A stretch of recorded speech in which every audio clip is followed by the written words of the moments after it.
Good morning, or afternoon, or evening, wherever you may be. Isn't that what Mike Miller says? Possibly? I don't know. Maybe I'm just remembering that wrong. The dog decides to bark as soon as I click to go on. And barked all morning. And then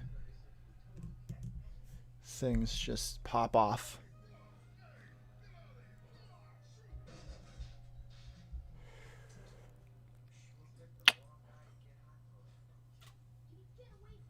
Just fixing some things here.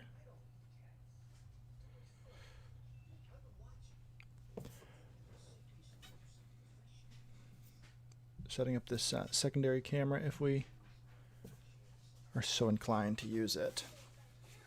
I don't. A little further away. That's better.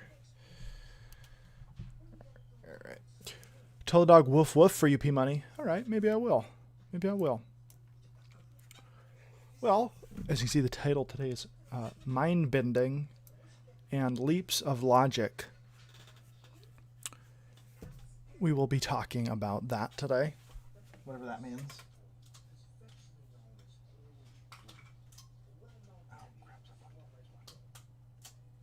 Let's turn on this light. It's not turning on because it's not plugged in.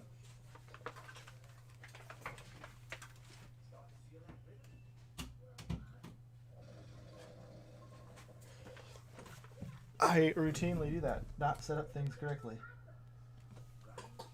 That's better.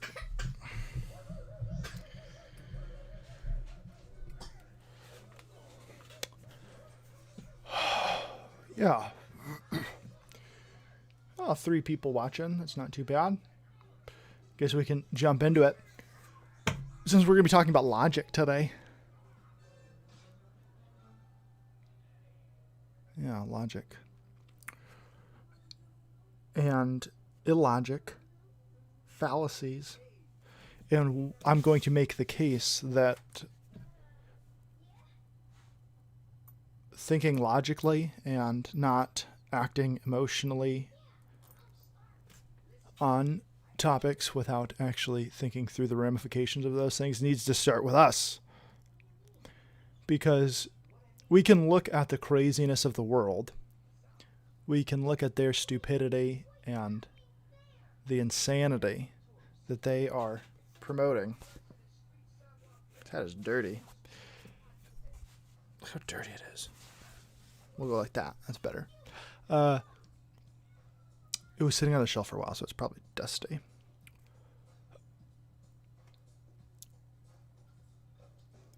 Yeah, we can think about the craziness of the world, right? And we can judge them rightly as acting illogically or believing in things that are not true, believing in lies.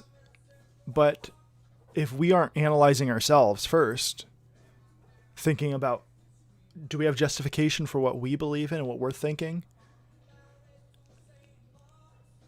then we're not being a little hypocritical and inconsistent on that basis. But just to give you an idea of the kinds of things I'm talking about today, there's a trend in the Bay Area of California where Asian Americans are being, people who are Americans who are of Asian descent, whatever that means, which is such a broad thing. This is why this identity politics thing is grouping people broadly into these groups that they don't fit into is silly. Because what does it mean to be an Asian American? That can mean anything from being from India or Japan or China or Vietnam. These are vastly different places with vast different cultures and their own grudges and oppression between these groups. So lumping them all into this one group and saying, they're broadly Asian American. Or sometimes they want to get more specific. Southeastern portion of this part of Asia, American. Are they Russians? Are they a Russian in America is Asian American?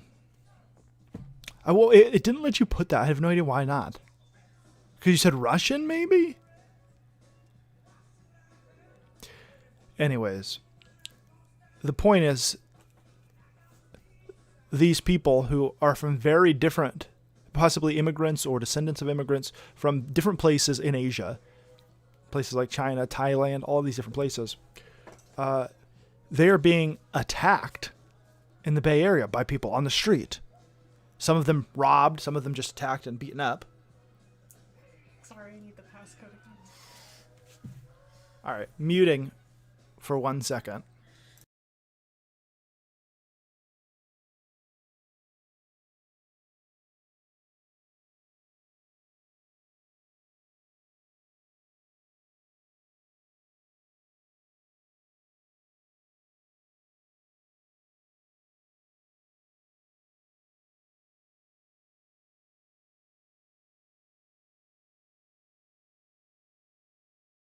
All right, it was more than 1 second, but it's okay. They're being attacked, and this is not right. It seems to be that type of crime is on the rise.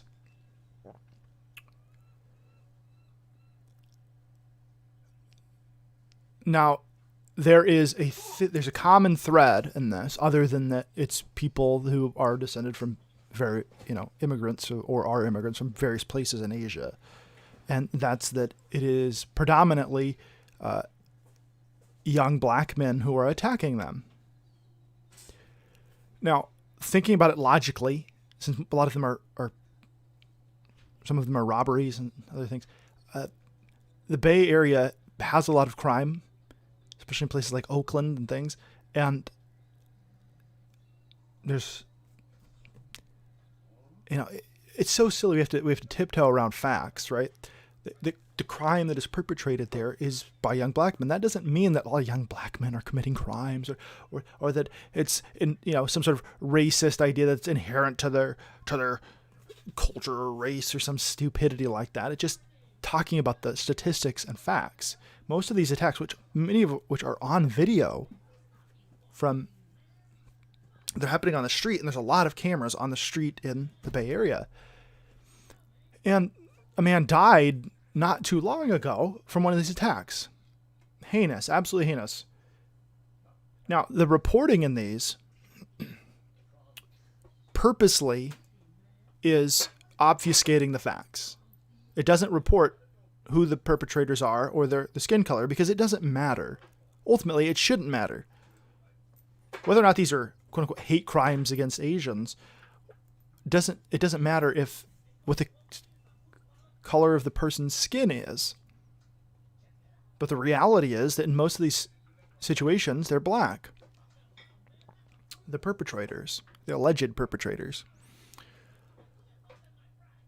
And I don't say allegedly from a court perspective, right? Because from a criminal law perspective, because even if you have something on camera of something happening, and you can see this person did this, it's on video, them perpetrating this crime, it still has to be proven in a court of law. They don't just get convicted on the basis of being on a video. They still have to go through the court process.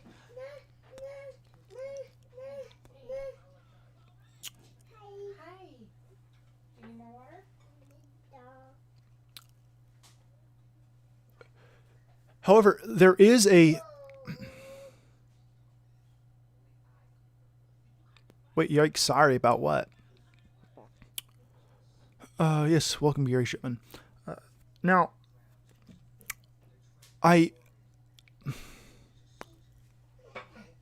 there is a racial narrative that's being pushed, though, about these crimes. And that racial narrative is one that is blaming white supremacy and white people, the white systemic racist system that has oppressed these minorities and pitted them against one another.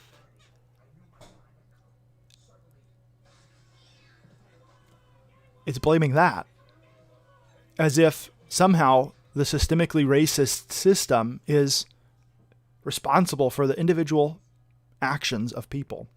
And we've talked about this before, the ideas of personal responsibility and how that has become an example of systemic racism or white supremacy. At least that's what's claimed, right? This idea of personal responsibility and working hard, well, those are just part of the racist system and need to be destroyed, those ideas.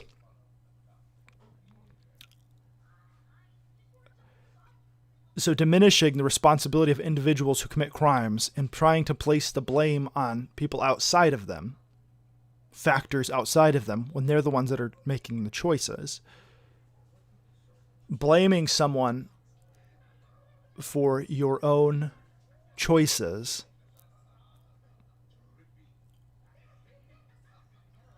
is not taking personal responsibility.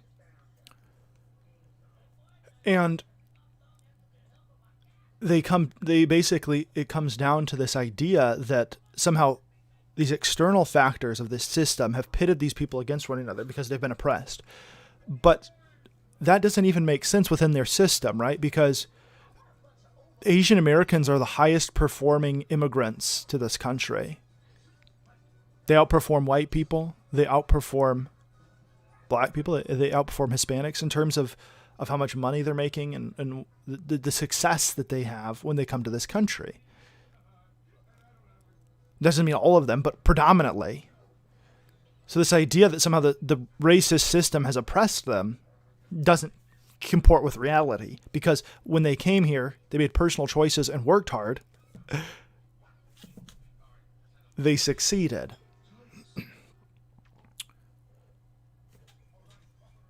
So you have these situations going on. Everything is racist. Everything is racist. The Queen of England is racist. I put out a video yesterday purporting to be about this person who is the artist formerly known as Prince Harry and his wife, Hollywood nobody, Meghan Markle, and how they've accused the royal family of harboring racist ideas and things. First of all, in terms of the royal family, I don't care. I'm not from Great Britain or the UK or a Commonwealth nation from the United States of America. I don't have any loyalty to the Queen of England, Great Britain, United Kingdom, the leader of the Commonwealth, whatever they're called, whatever the title that you choose, P-Money, in your monarchical society. She's not my queen. I believe in a republic, free of the association with some sort of British Commonwealth. So that was my response in terms of that, because I don't have one. It's just going to be the same thing I say about everything else, because it's accusing people of racism and all this stuff when it's not racist. I've seen a show with this actress on it, Meghan Markle, right? Called Suits. And when I was watching Suits, I saw this young woman and I thought, oh, okay, here's a pretty young woman. Oh yeah, she's the character's interesting, and then I got bored with the show. And then it was only later I found out she was black. I didn't know. She's fairly. This is just. I'm racist because I'm saying that she has light-colored skin, and I didn't recognize her as a black woman. It's stupid, right? We call racist for anything today. But I did honestly. She has light skin.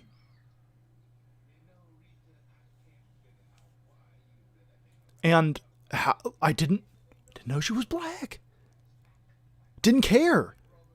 She could have been from some sort of Mediterranean region. I don't know. It didn't matter to me. And watching the show didn't even cross my mind. But that's the only thing I've ever seen her in. And I showed a picture of her to my wife. And I said, do you recognize this person? No, never seen her before. So this is not some big Hollywood starlet, known for being a proud black woman. This was somebody who isn't well known at all. And that's not a slight against her. It's just the truth. She's not a particularly well-known actress.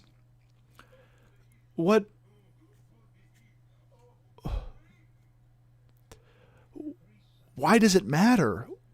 Why does it matter that one of her parents is black and one of them's white, and well, I'm going to identify with this black ancestry and blah, blah, blah. It's like, why are we going back to this? Is this really the path forward to some sort of equality? One just has to look to the things that people were saying not that long ago as they were fighting for equal treatment, like Martin Luther King Jr., which I'm not, as a Christian, supposedly Christian Baptist minister, I'm not a fan of Martin Luther King Jr. I believe that he believed in heresy and was not generally a very good man. Or so as an Orthodox, not in the sense of Eastern Orthodox, but just in the terms of what Orthodox means, Protestant Christian, I reject many of the things that he wrote and said over the years in terms of the birth of, the divinity of Christ, the virgin birth, that whole thing called substitutionary atonement, all things which he denied that I view as core tenets of the Christian faith, right? But in terms of his philosophy on how society should look at each other, I think he said some really good things. That his hope, his dream was not that the systemically racist system would be overthrown and that the oppressor would become would pay reparations and all of this stuff and become the oppressed, and the oppressor would suddenly get equity and all this stuff. Now, what did he say? He said that his dream and his hope was that people would be judged by the content of their character, the content of their heart, rather than the color of their skin.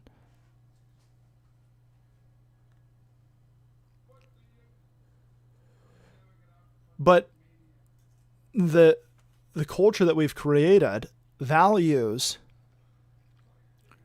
this value and this premium on how many oppressed points can you get? How many victim points can you earn? Do you have enough victim points to be at the top of the pile, the dog pile, or are you at the bottom of the pyramid? I'm mixing my metaphors here. So that's a reality. That's the world we live in, right? So this idea of just illogical. There's no logic that leads to this. And when facts are presented that counteract these things,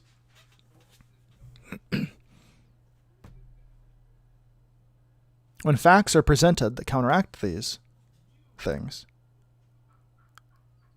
they're rejected. They're not accepted because the premise wasn't built on people thinking logically and thinking through arguments. Instead, it was based on this emotional thinking that appeals to people's, their senses of sympathy or a misplaced sense of justice, perverted sense of justice, one might say. And we then get to this point where you can't make arguments with these people because they don't want to be convinced. And all you can do is live rightly yourself a lot of the time. Live rightly yourself.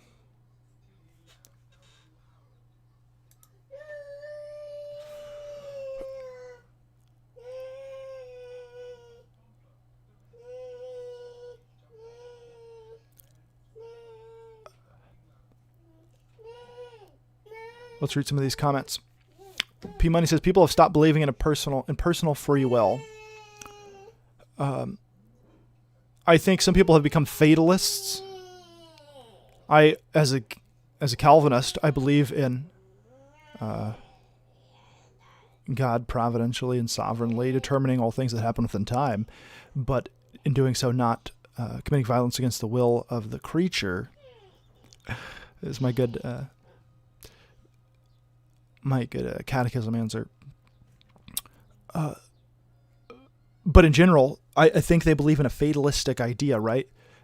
They've accepted some sort of fatalism that the system causes them to take these actions, and it's not. Therefore, it's not their fault because the system has caused it, which is not. That would not be the same thing as a Calvinistic idea, which accepts that men are morally responsible for their actions and that they do make choices in accord with their will, which is enslaved to sin. But from their perspective, which is this idea of fatalistic determinism, they almost give up their moral responsibility along with their will. And they say, you know what? My moral responsibility it's not my fault because there's some sort of fatalistic, systematically racist system that has caused me to do this. Or, I've been oppressed as this oppressed minority, which sociologically speaking, minority has come not to represent a statistical minority within a country, but the oppressed group. So they would say that the minority in apartheid South Africa would be the black populace, which was actually the vast statistical majority. And now that those tables might have turned, those things don't switch because of the way that they define the system. It doesn't, you don't switch between minority and it's because it's not based on any facts, right? So yeah, I do think they've stopped believing in personal free will. This idea that people make choices in accord with their will. They've denied personal responsibility and their will in that, and they've become essentially fatalists. And they think, well, we've got to destroy the fatalistic system and put in place some other system that then governs people's choices. P Money says, even in Canada, she's the head of state, but I don't know what that means anymore. It doesn't. I mean, she's the queen of Canada, right? I'm head of this Commonwealth nation, because some of these Commonwealth nations, I looked this up the other day, because in some of them, they still recognize a queen, right? I believe Canada technically still recognizes a monarchy. So yeah, according to Wikipedia, at least, the monarchy of Canada, there's a queen of Canada, Elizabeth II, who's also the queen of Great Britain and all of these things. But in some of these Commonwealth nations that are republics, like India is technically still a Commonwealth nation, and she's the head of, the leader of this Commonwealth. So the term is the head of the Commonwealth, which is the symbol of free association of independent member nations, which includes republics that don't have monarchies. But in Canada, you do. But what it means, in practicality, it means that there's a close association between you and Canada in terms of Canada and Australia, New Zealand and England, all these countries in terms of treaties and relations where hypothetically they work closely together and they still have close ties, I imagine. She doesn't actually do anything. They just make tons of money and tons of tax money is spent on them every year to house them and protect them and all of this stuff. And they hold these vast holdings that are already make them very, very rich. I'm definitely not some sort of monarchist. But when I look at what's weird is when you look over into British politics, the people that generally agree on social and economic policy and things are the monarchists a lot of the time. They're the people that because they're the conservatives. They want to conserve the way that it's been. But I'm certainly not one myself. Dave says, Monty Python and the Holy Grail. I didn't know we had a king. Yeah. I didn't know we had a king. P Money says Elizabeth Warren is 1,024th Native American. I say American Indian. That's what I prefer as someone who is as much American Indian as Elizabeth Warren supposedly. I prefer American Indian. P Money, I have a weird question. Why is it so important whether the crime's a hate crime? Why is it important whether murder is a hate crime, murder or not? It's still murder. I think that what I think is there's two sides to this, right? There's this idea that the people might actually have good intentions. They think, hate is bad. therefore it should be criminalized, and they have a good intention. But the ramifications is that once you start criminalizing hate and thinking about having extra penalties for the intention behind a crime, you've suddenly classified some crimes as worse than others. And then the ramification of that is that why don't we expand that into making other hateful things crimes, like hate speech? And you see this in places like Canada, like Great Britain, and some of these other Commonwealth nations and other places in Europe, where if you speak about things that are offensive, you can be charged with a crime and convicted. There's plenty of examples of this, some of which are people posting rap lyrics on Instagram. A teenage girl posted rap lyrics on Instagram. The lyrics of a song publicly released. She posted them on Instagram and was charged in Great Britain with a breach of their Communication Act, and is now a criminal. She's been convicted. Has a criminal record as a teenage girl. I think they might have been Chelsea Russell. I might be making that up. One can also think of Count Dankula, who, as distasteful as his joke may have been, is making a joke. And here in the United States, as that's our First Amendment right to say whatever stupid things we want,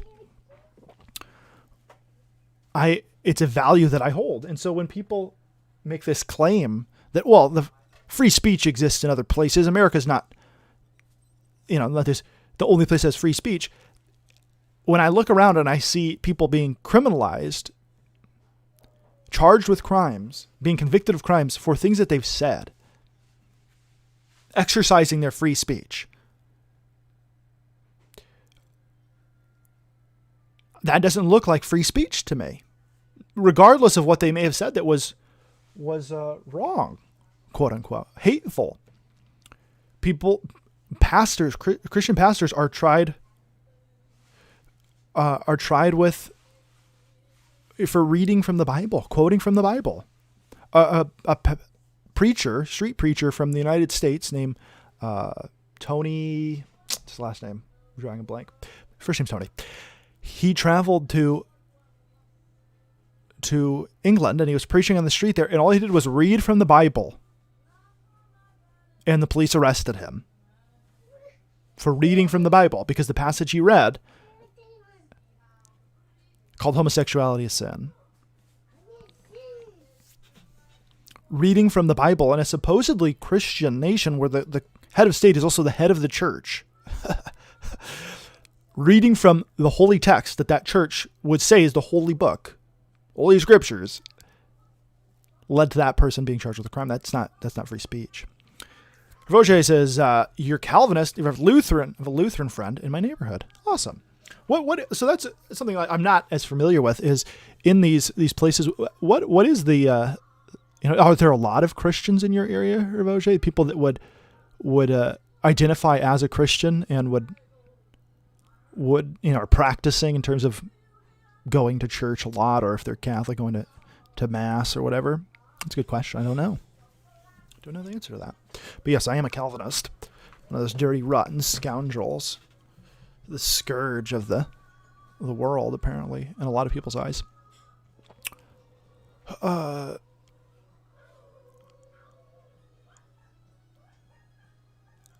find most people here in the United States have no idea what a Calvinist is. They don't know. And so a lot of times the people that do know, they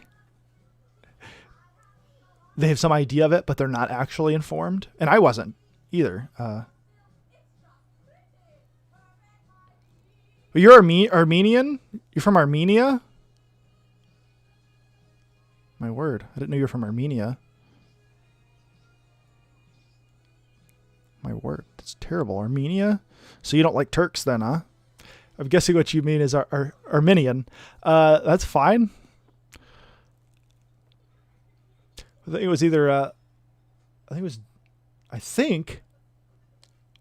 it was either, Leonard Ravenhill or Dave Wilkerson. I don't recall. One of them. Who who was an Arminian, who said that he could stand side by side with Calvinists and as long as the gospel was being preached.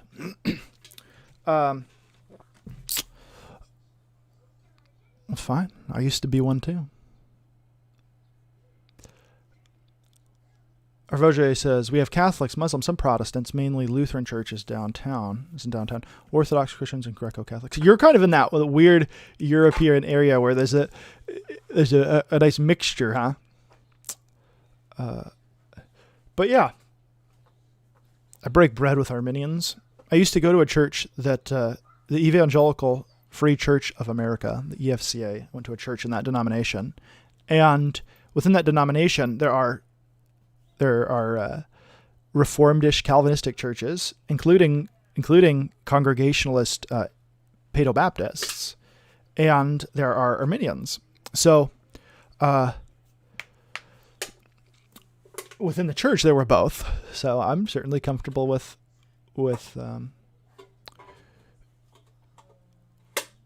both. And obviously I have my opinions, but I break bread with both.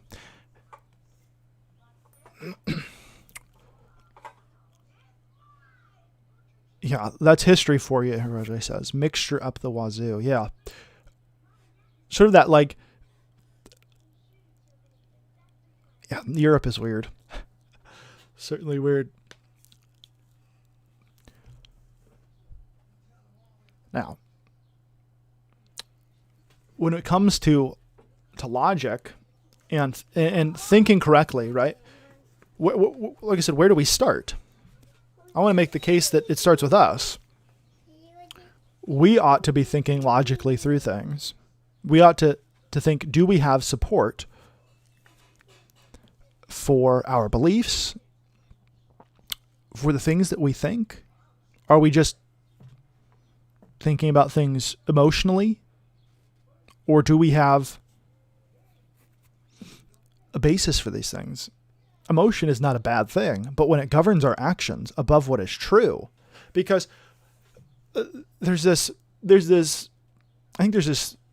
belief that the idea of emotion and logic being pitted against each other, right? Well, I'm more emotional, I'm more logical, and they're both valid. They're different. I think it's a category error, right? What is logic but that which is true, right? Which comports with reality. Thinking that conforms to reality, comports to reality. That's what it is, right? One trying to think truthfully. I'll be back.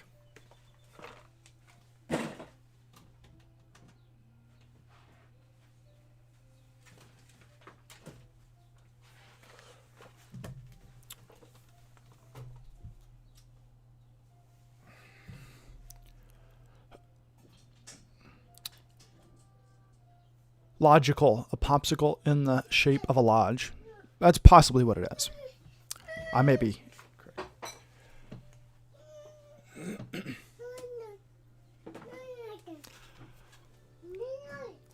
I think my perspective is that we ought to think truthfully and not be governed by our emotions, right? Solely. It doesn't mean that we don't experience emotion. It doesn't mean that we don't enjoy emotion like happiness or joy. Enjoy joy. But it doesn't mean we're not governed by it. But we seek the truth in every situation. We seek what is right. And we don't allow facts that are contrary to what we think to upset us, but we say, okay, well, let me look into this.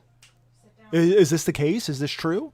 I've had arguments, not in. So we even distort this word, argument, right?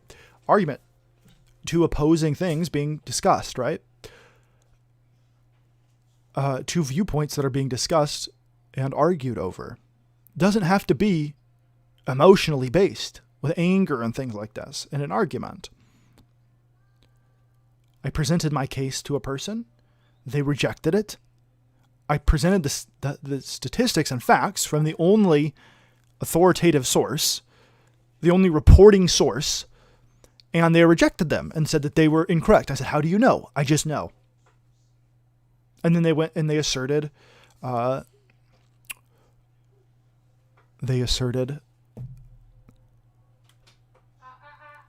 anecdotal evidence from their personal life. How do you... Goodbye, P Money. Hopefully you hope maybe we'll be streaming when you get back.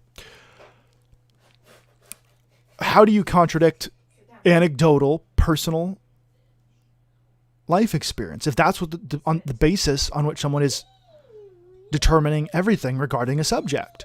I've experienced X, therefore B. Wait, hold on. Or it's not even that. Sometimes it's I've experienced X, therefore cow. How do you go from X to cow? Can you show me the steps you took? Do you have any kind of evidence or facts? No, I don't need facts. I don't need those because I experienced X. Experience and emotion then become the basis by which people judge things. And here's the thing. This is not the sole domain of those on the left or those that you may disagree with, whatever that may be. You may think they're just governed by their emotions. Look at your own selves. Start with yourself and analyze yourself. Am I thinking in accord with the truth or what I want the truth to be? That's the basis. That's the bottom line thing we have to do. Fix your own house. Check your own house. Take the log from your own eye. Then you can see the speck in your brother's eye clearly and take it from theirs. Because judgments are to be made. Right? There's often that verse is misquoted from Jesus, thou shalt not judge, right? They take that out of context. I hit my microphone. They take that out of its context and they pervert it and twist it. Because what is that passage about? It says right after that to make righteous judgments. The whole passage is about making judgments, but not doing so hypocritically. But they want to say, don't judge anyone. Don't judge anyone. Thou shalt not judge. Thou shalt not twist scripture, lest ye be like Satan. I stole that from somebody. That's not original to me. The reality is you need to start with yourself. Am I believing something because it's true or because I want it to be true? Am I believing something because I've researched it and know it to be the case? Am I speaking on it because I've read about it? I've studied about it? I know the statistics, therefore I believe it. I don't think that has to be about everything, mind you. But in general, we don't do any of that. Whatever the first source that comes along is, that's what we follow.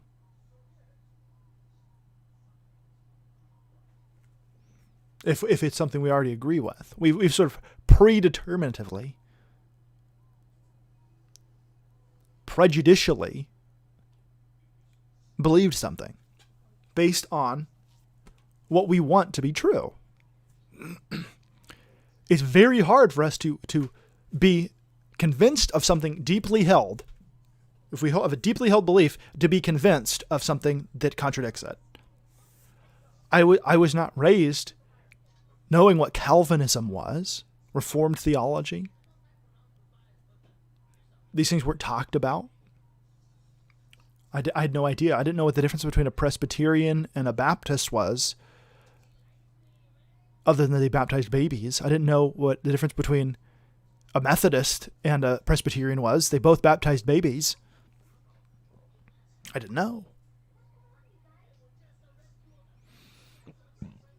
These things were talked about. I didn't know what an Arminian was.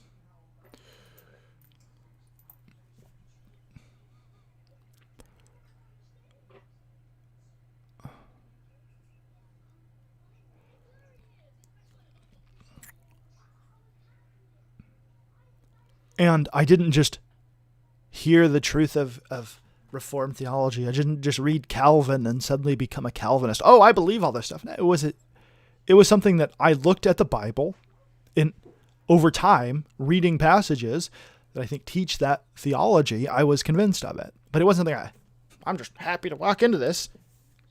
It didn't work that way because it was a deeply held belief that I had. And it was contradicted by what I started to see in the scripture. That's the majority of time when someone holds a belief to be true and somebody presents contradictory evidence,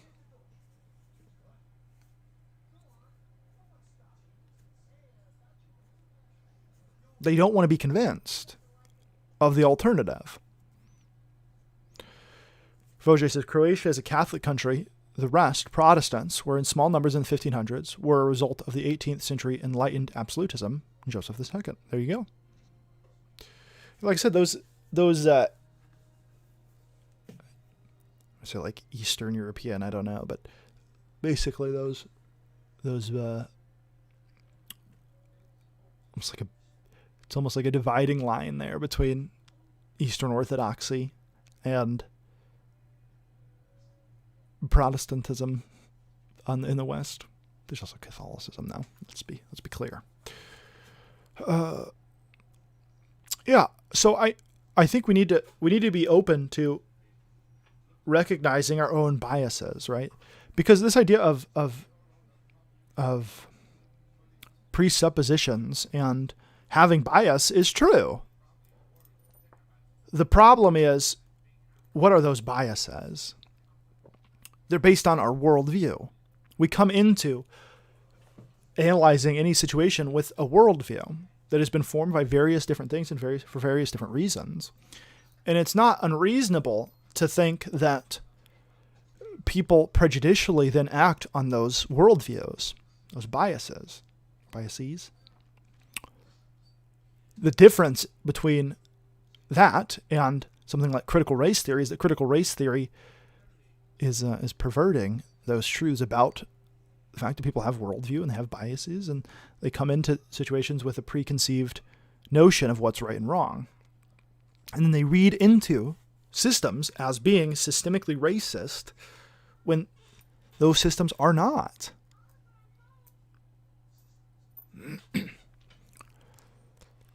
So my plea is for us as individuals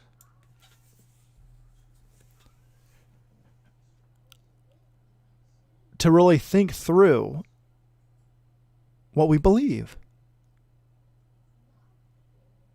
I think we ought to want to believe the truth. We ought to want to be in agreement with reality.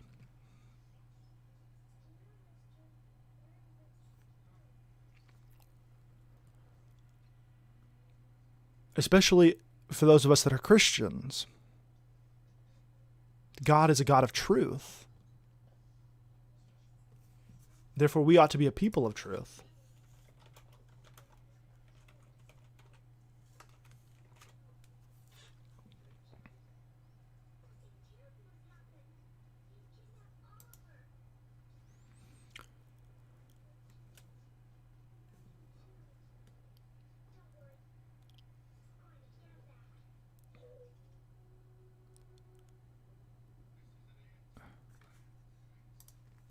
I think we ought to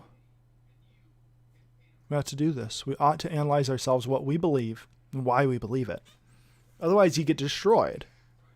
As soon as somebody comes along with an argument, if you don't know what you're talking about, you're liable to be swayed if your foundation is not solid.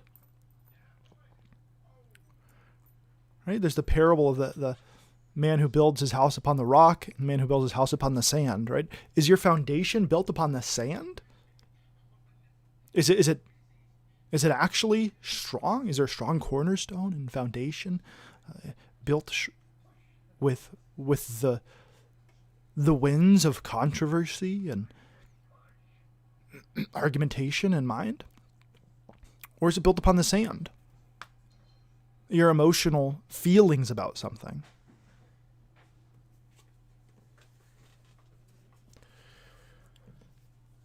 Southeastern. There you go. Yes, Southeastern. Not just Eastern Europe, Southeastern Europe. Yeah.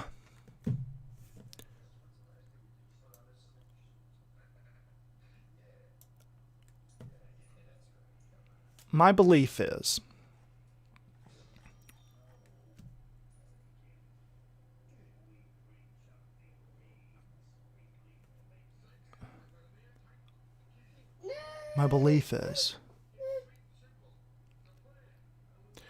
that we ought to look at ourselves first. But that doesn't mean you stop there. Well, I'm not totally fixed 100%. I continue to make mistakes and sin. Not what it's talking about. Not what it's talking about. You have to then look at the world. Recognize your own issues. Work on them. But then also look at the world.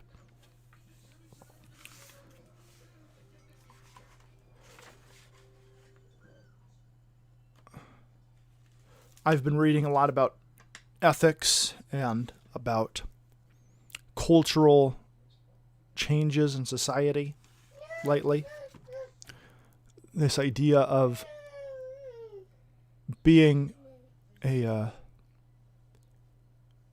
a time when the culture that has lasted for quite a long time is starting to, it's not even starting to erode, it's eroded at this point.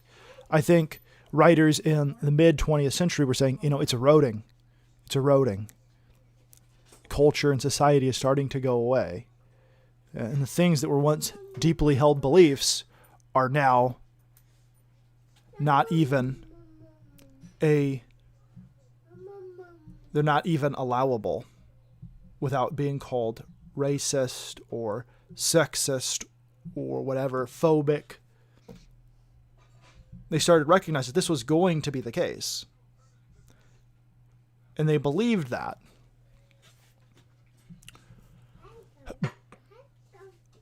I think we're already there. I think it's happened. Doesn't mean it's not going to get worse. Progressively, I think it will. But we're already there. So what do? Do you value the culture that's been there?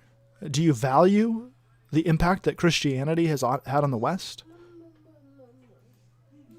Do you value the things that you hold dear?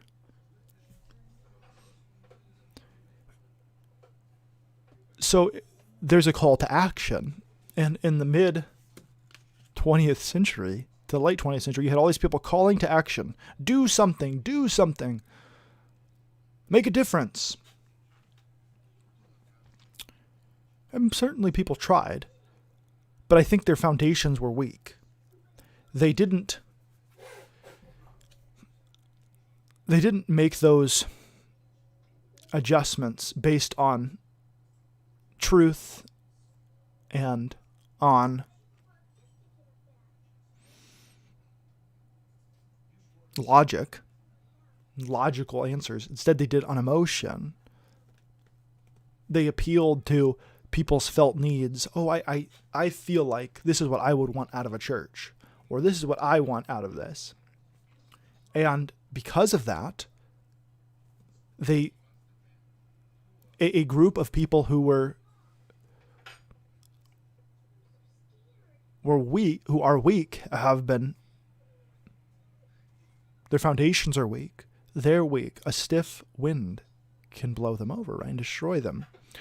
When the rains come, the rains came down and the floods came up, how did they weather the storm? Because you see capitulation all over the place. You see people giving in to that which a few years ago they would have said, well, no, that's not right. They face a little bit of pressure, and instead of saying, you know what, this is a hill I'm willing to die on, either literally or figuratively,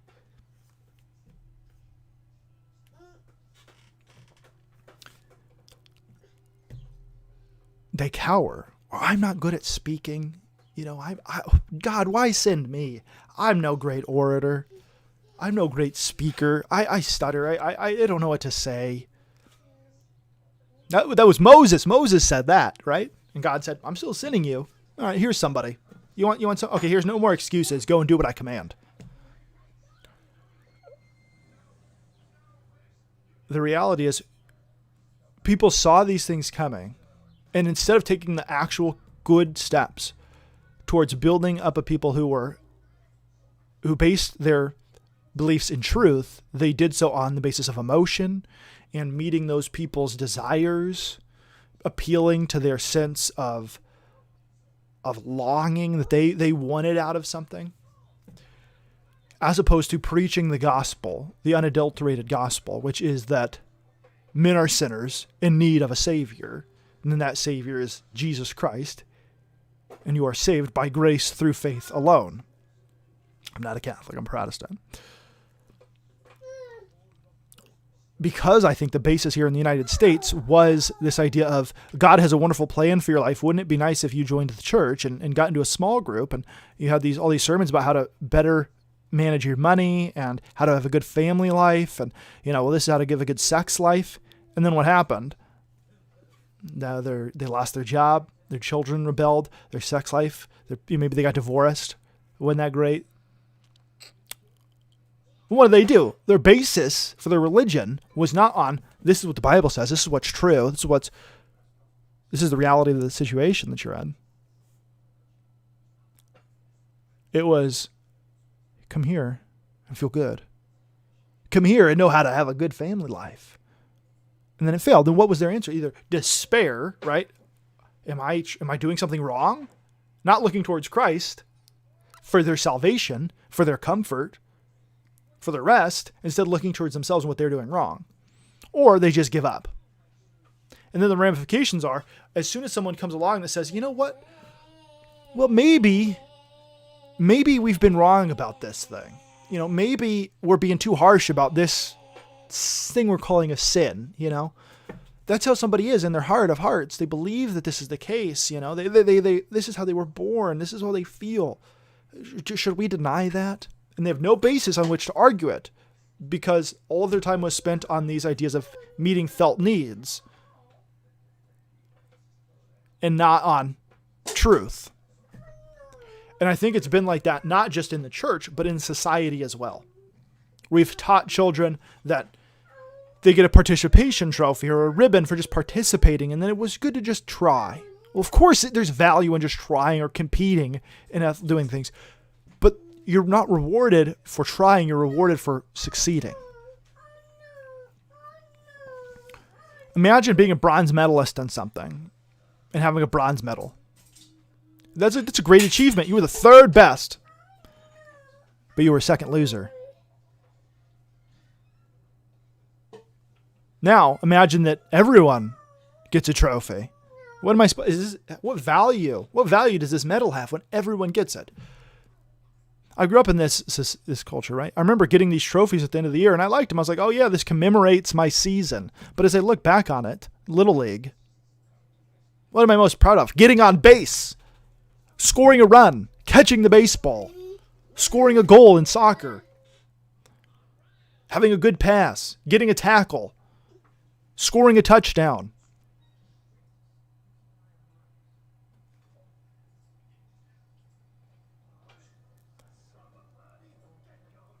We've built a society that's totally based around coddling people, appealing to their emotions, right? You have this Disney ethic. The Disney ethic says, believe in yourself. You're good enough. You're strong enough. If you just believe in yourself, that's where all the answers lie.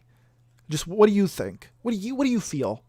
What do you feel? That's your truth. Your truth is what you feel inside, and then it comes out, and that's what saves these situations. The Disney ethic, that's what everyone believes now. What do you believe in your heart to be true? Right? If you're a pig named Babe. This isn't a Disney movie, but still. You're a pig named Babe. Guess what? If you just believe hard enough, you can be a sheepdog. You can accomplish all of these things. Just believe in yourself. What is your passion? Find your passion. Not what is right, what is good. How can you best serve the people around you? How can you live a life of sacrifice and service to your family? One of the most heinous and offensive films I've ever seen. Absolutely one of the worst moral messages, I think, in filmmaking history is Close Encounters of the Third Kind. Right? We all remember the doo, doo, doo. I don't know how the music goes, right? And, there's spaceships and they're driving all around and he's crazy. But he leaves at the end of the film. Richard Dreyfuss leaves his family to go with the aliens. His wife and children, he leaves them to go with the aliens. What's the message there? Oh, the exploration and the chance to explore and to experience. And it's not just this movie. That's the message. It was you don't have any obligation to anybody around you in terms of sacrificing and service to those that are around you. No. Close Encounters of the Third Kind says, go off into space with the aliens. What happens to his family?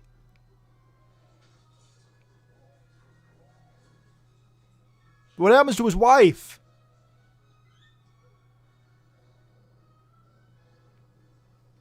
That's the message of Hollywood. For a long time, believe in yourself. Trust in your own heart that you know what is right. Not look outside of yourself for what is objectively true. What do you feel is the right answer? What do you feel is nice?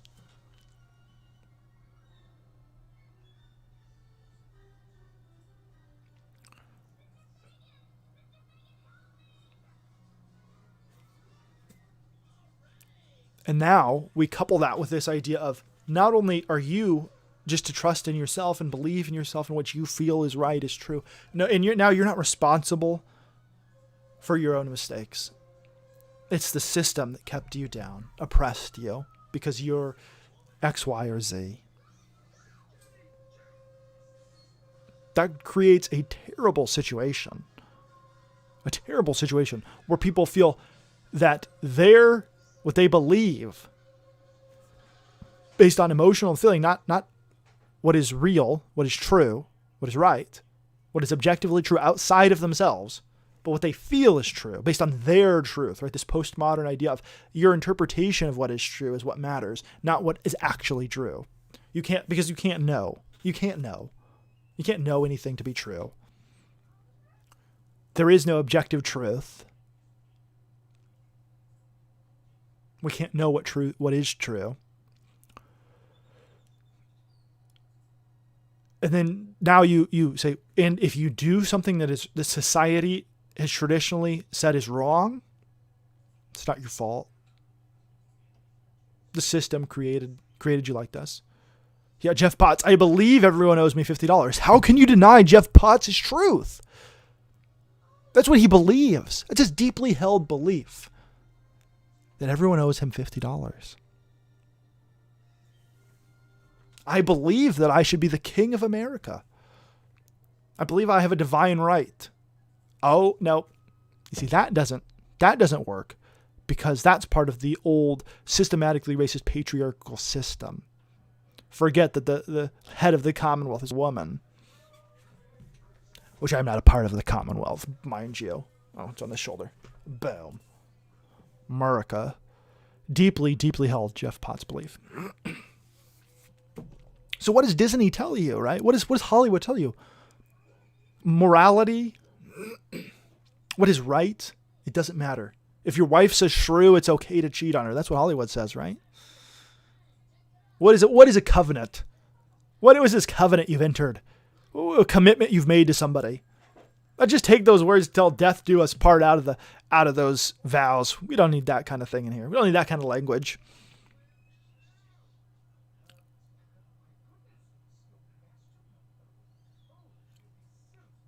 Relationships are disposable.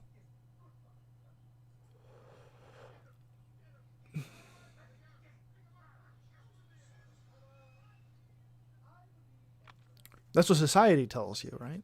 And then it goes beyond this idea of you're good enough, belief in yourself, right? To now the ethic is you can save God by just believing in yourself, right?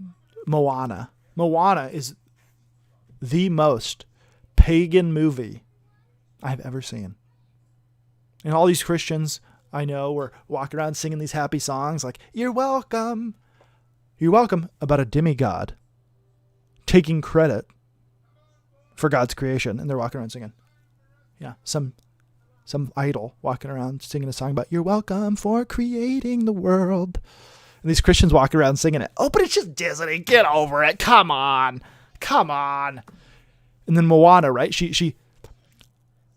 The king has issued an order. He says, "Do not do this. Do not break this law."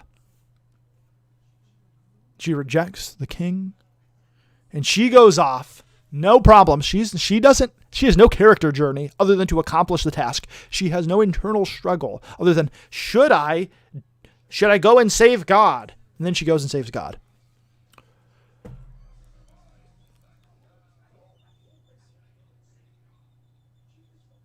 Moana, everybody. Most pagan movie that has ever been made. Worse than a movie actually about, like, completely about Greek gods. Because at least the Greek gods are shown as corrupt and evil. Moana is just worshipped as this wonderful, amazing, doesn't have any problems. She's a terrible character. It's such a horrible movie. How everybody cheered this movie because it had catchy songs and good visuals. Think about the themes and the message here. Murica. That's right, Hervoja. He knows. All of Andrew J's morals come from Disney. It's a solid place to be. Hervoja says, "Luckily, I don't give my money to those movies." Arr!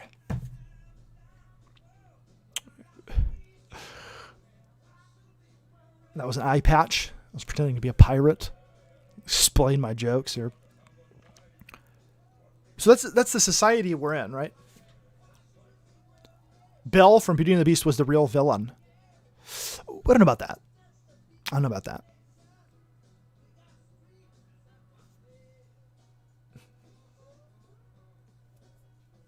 I don't know about that. Make a case for it. I'm not going to, if I'm proven wrong. That's the whole idea of this, what we've been talking about so far.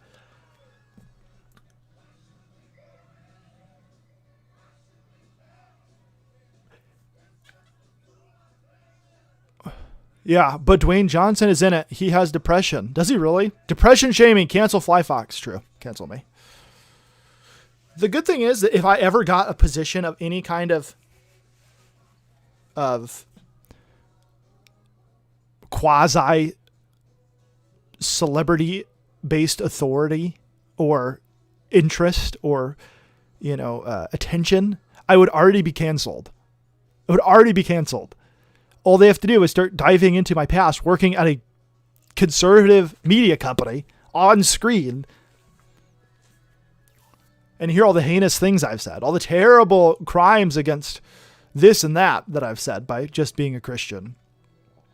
That's, given lectures and been on Christian podcasts and talk shows.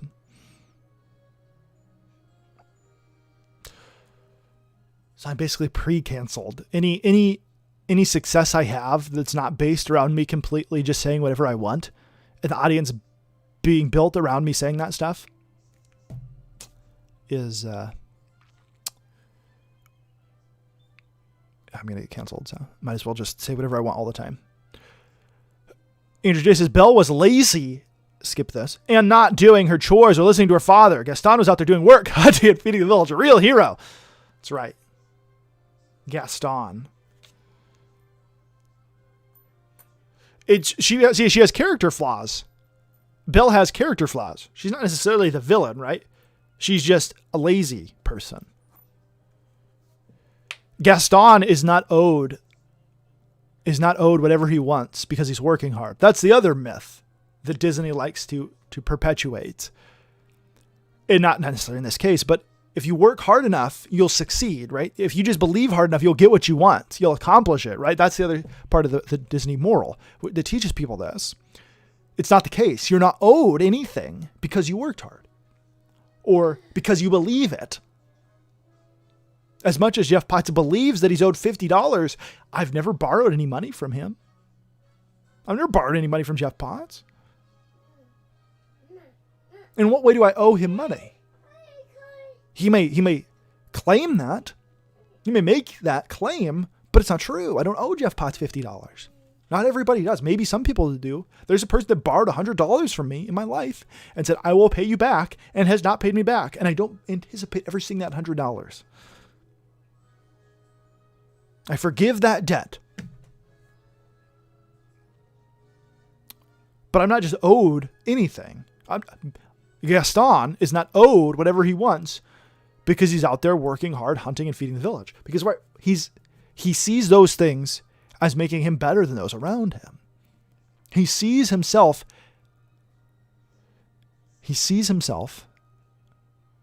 and is conceited. He looks in the mirror and sees, look how wonderful I am. I'm Gaston. And maybe Gaston did good things. But he's not living in a life in sacrifice to others and in service to others and seeing that as what is right. He's seeing it as earning himself something. I'm owed something because, and if you don't give it to me, I'm going to kill the person you do love. I'm going to kill that beast. What I don't understand about Beauty and the Beast is how long was he is he a prince? Like, is he some sort of royalty? Did these people not know? What's the government like? Is he a minor noble? What's going on here? What happened to is it just basically like an anarcho-capitalist society now? Is there or is it some sort of, there's a mayor of these various towns but no regional leader, no national leader? Jeff Potts says, I do owe him $50 just because he's got to go. He'll be back. He takes cash, check, and most major credit cards. What about crypto? Andrew J. just wants on this Jeff Potts gravy train too, right? Just start giving me money. Now, if you want to give me money, which I allow, for the beautiful service that I'm providing you here, free of charge at this point, just free of charge.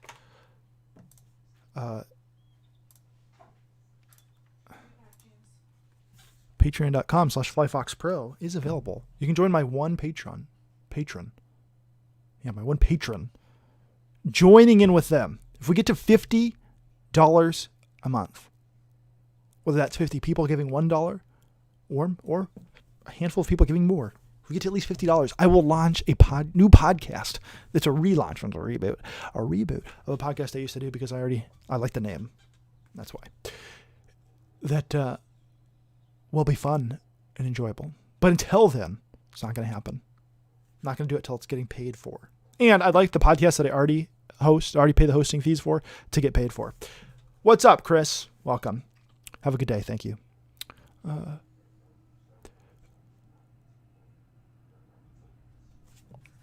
Now, if you're interested in getting something back for your money, right, and you want to support the fantastic work that I'm doing here,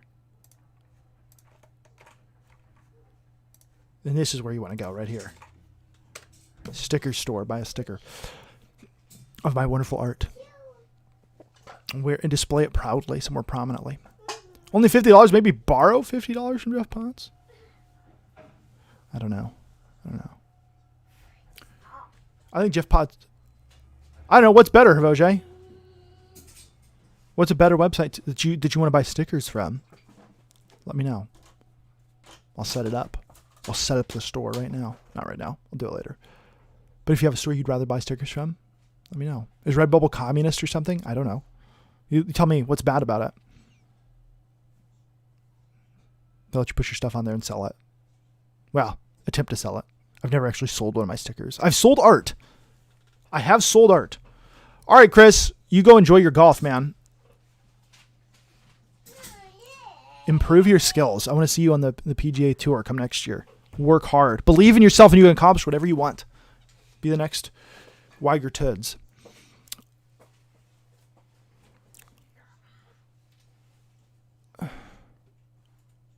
Yeah.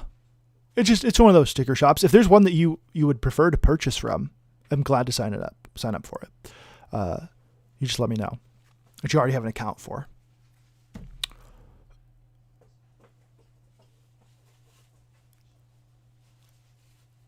As always, it is your free choice, with no compulsion, as whether or not to sign up as a patron on Patreon, or to purchase one of these items. I have sold my art. I have been paid to make art as a living at one point in my life.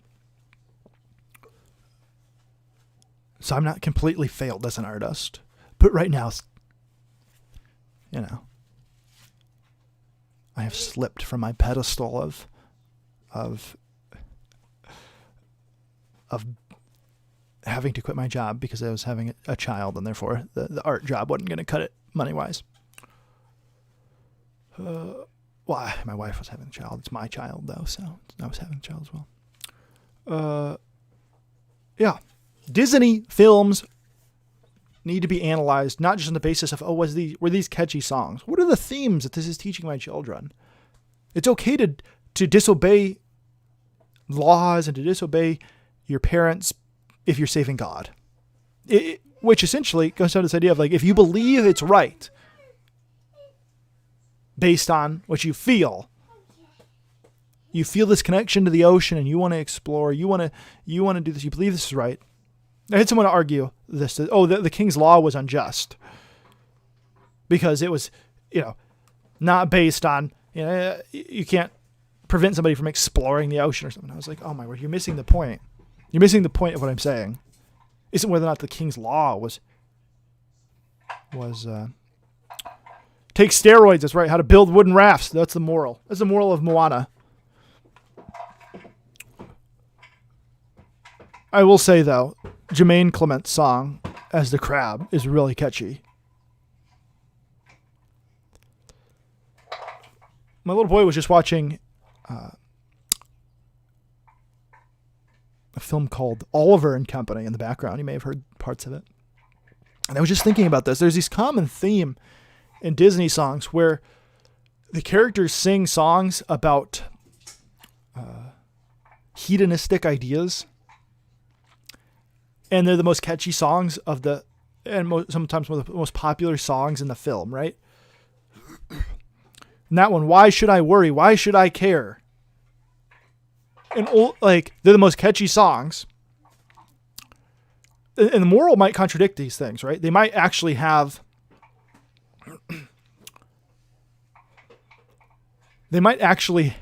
morals that teach people something maybe that's halfway decent, like sacrificing for others or something.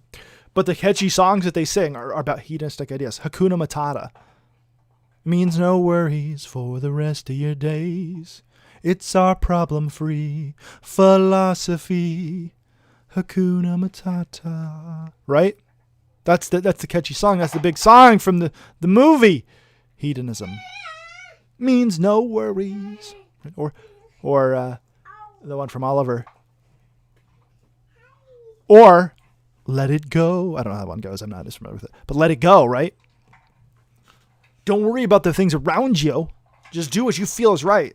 And this is the most catchy song, and they see it's just empowerment. When in reality, she's wrong. She's in the wrong, and she nearly kills everybody by giving in to what she feels. Because they don't actually see the issues and themes that are wrong with their movies. They don't see what they're doing. They don't know. Let It Go is an awful song, running away and turning your neck back. Right, exactly. Let It Go is awful. And it's a common theme in Disney movies where these catchy songs, you think about it and you're like, well, I mean, that moral's pretty messed up. Hakuna Matata, Timon and Pumbaa are wrong. They're wrong. They want to live a life of iPhones and Disney Plus and being able to watch sports and eat all the food that they want whenever they want, not worry about anything. Well, meanwhile, the Pride Land Communist Party, led by Chairman Scar, is destroying is destroying the world and seemingly wiping out entire species, which in this world means something because they're sentient to one another, at least. They're on the same level as one another. The circle of life being disrupted because he is not participating in it. He is not, Scar's not seeing that he owes something back to the world, which is not to just live. And because essentially Timon and Pumbaa, their hedonistic lifestyle is mirrored in Scar's lifestyle, right? Scar becomes this dictator that wants to control everything, but he just wants to lay there. He just wants to lay there and be lazy and have people bring him food. He doesn't want the problems and the worries. He wants to be in charge, but he doesn't want to do anything with that authority that he's been given. Anything to help anyone around him. Just like Timon and Pumbaa. And the moral of that movie is actually Simba rejecting both of those messages. The message of Hakuna Matata, or the message of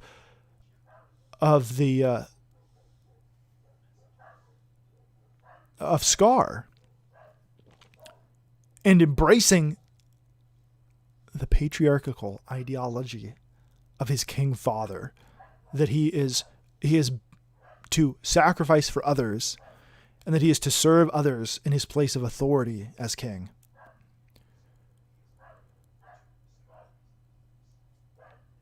What's ridiculous is Captain Hilt's comment about Pumbaa being fat got blocked by YouTube. I had to approve it. Ridiculous.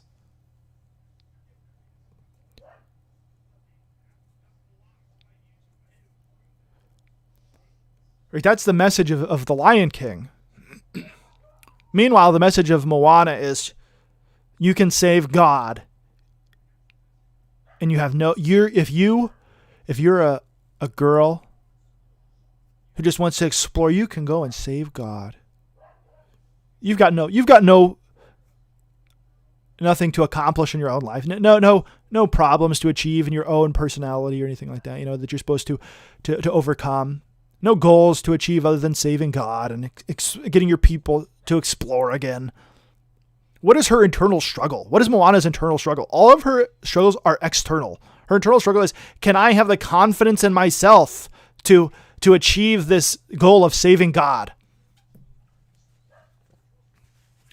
Compare that with Brave, right? Brave, one of the Pixar movies that people said, Pixar's on the decline. Let's talk about Brave for a second, right? People look at Brave and they say, feminist movie about this woman not having to marry these people she doesn't want to marry, and she's big enough and great enough, strong enough. She doesn't save the day.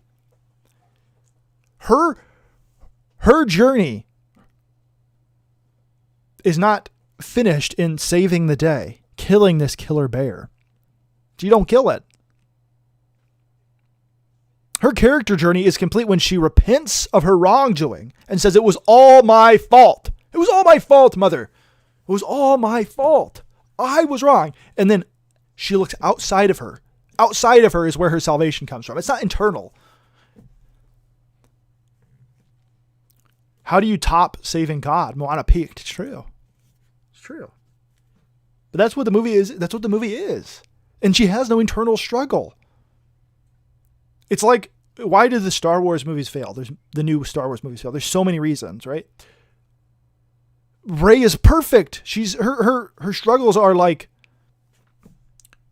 can I be awesome enough to do this without any practice whatsoever, with a couple of days of practice? Can I be awesome enough to come save the day? Luke makes the wrong choice.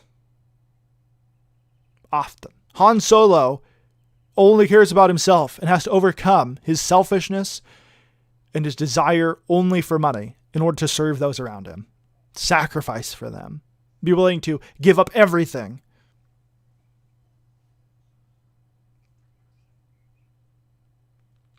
Meanwhile, Rey, I don't know. What's her motivation? Terrible writing. But that's where we live now, because we've had so many years of this Disney ethic telling us, believe in yourself, right? Anybody ever watched the show Arthur? You remember that show Arthur? Which has become because it's made in Canada by Canadians, it's become this blame P money, right? It's become this place where they can put all this woke ideology into it over the years. But it started out with this song, right? You remember the song goes? Anybody remember how the song goes? Let's look it up. Let's sing it. Arthur PBS show song lyrics. Because if you just type in Arthur, you're going to get Arthur's theme from Christopher Cross from the movie Arthur. So, all right, so it starts out innocently enough. Every day when you're walking down the street, everybody that you meet has an original point of view. And I said, hey, what a wonderful kind of day where you can learn to work and play and get along with each other. Right? That's nice. Oh, what a nice message for children to work and play and get along with each other and learning. Yeah, great. Wonderful kind of day. You got to listen to your heart. Listen to the beat. Listen to the rhythm of the street. Open up your eyes. Open up your ears. Get together and make things better. It's a simple message, and it comes from the heart. Believe in yourself. Well, that's the place to start. And I say, hey, what a wonderful kind of day where you can learn to work and play and get along with each other. You've got to listen to your heart. It's a simple message, and it comes from the heart. Believe in yourself. That's where the message comes. That's where the answers come from. Believe in your heart. This is nothing new. This is going on for years, and it's gotten to this point where everybody thinks, oh, what I believe in my heart, just my feelings and my emotions, because this seed of the emotion. That's what we're talking about. We're talking about things coming from the heart. We're talking about the seat of the emotion, the brain associated with logic, the heart in Western culture associated with emotion. Oh, in my heart, I believe this in my heart. That this is true, so therefore it must be true. Well, do you have any facts to base it on? I believe the Arizona Cardinals are the most winningest championship, team in the history of the NFL. Do you have any facts on which to base that? Well, no. Who is the most winningest team of all time? Oh, it's the Green Bay Packers. Oh, but they won the most Super Bowls? No, we're talking about championships. The NFL existed before the Super Bowl. They've won the most NFL championships, which is now called the Super Bowl after the merger of the AFL and the NFL. Oh, but that doesn't count. Oh, okay. So are we just talking about the most Super Bowl winningest teams? No, I believe that they're the greatest team of all time, the greatest franchise of all time. Why? On what basis? Do you believe that the Cardinals are the greatest team? Because they're the oldest. That doesn't compute. Just because they're the oldest doesn't mean they're the best. Arthur is the Four Eyes. What a terrible human being. Aardvark. There we go. I'll put on these old glasses with a terrible old prescription. That's not what I have. I have like the most minor of prescription that the only time I go and get a new prescription is when my sunglasses, my prescription sunglasses that I wear when I'm driving, break, and I get rid of them. And I don't even wear those. Like when I was working and driving around for work, I wore these Oakleys. I didn't even wear the prescription ones because it's such a minor prescription. GT says, I didn't like Arthur. I was too busy watching Bible Man. You ever watched Bible Man, Lady Vixen? My little brother had a VHS of Bible Man. It's terrible. Absolutely terrible. I've seen a few episodes of that Bible Man. Oh man, we're starting to jitter around. Sorry, I think it's better. I think it's better now. It shows just on my screen. Bible Man. Now see, our time was more things like Mr. Quigley's Village and other Christian things. Yeah. But that's the society we live in.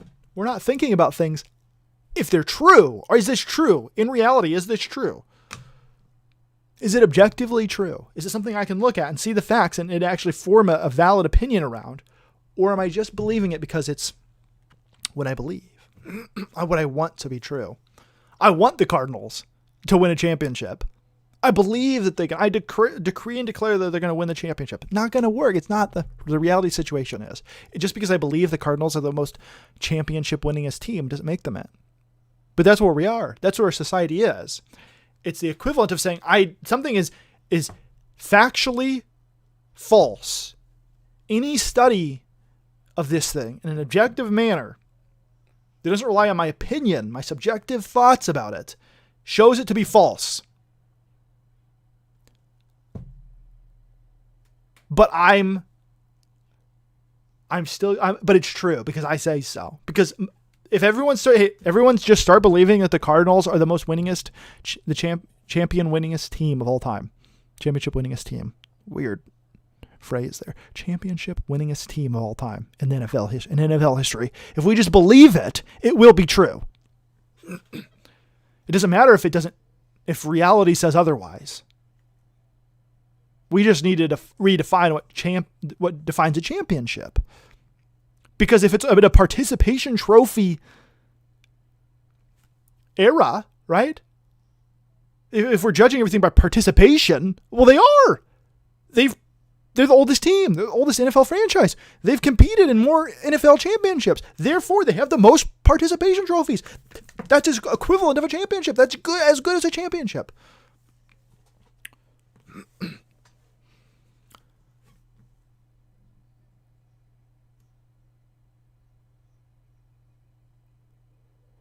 Bible Man is terrible, but I still love watching it for the corniness and nostalgia. Of course. Of course. There are a few actually good Christian things that were made in the 80s, late 80s or in the 90s. But most of it is just funny to watch because it's bad. The Colorado Rockies are not good. I haven't followed baseball in a while. I think the Dodgers have won the World Series a couple of times in the last few years. And I did turn on and watch like 1 minute of a World Series game in the last few years. I turned it on and the long hair guy from the Dodgers hit a home run and won the World Series or something. I was like, okay. Oh, I seen it. I just happened to turn it on right as he cracks this homer.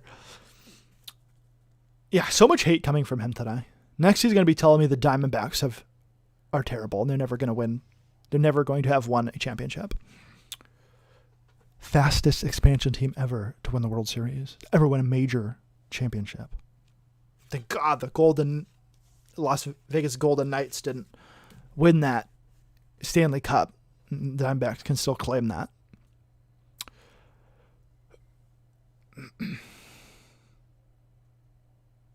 I was wiping my brow of the sweat, right? That's what I was doing. Whew. If you didn't get that, why I did that. You know, the idea was that I was nervous about the Las Vegas Golden Knights winning the Stanley Cup and taking that crown of being the fastest expansion team to win a major. Is hockey really a major championship? Let's be honest. They were going to take that crown from the Diamondbacks, and I couldn't have that. I don't know that we need to cancel him, but we certainly need to shame him for being such a hateful, spiteful person. He's a Colorado Rockies phobe.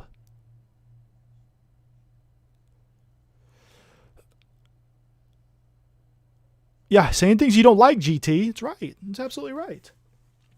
What's another Disney thing I can rant about?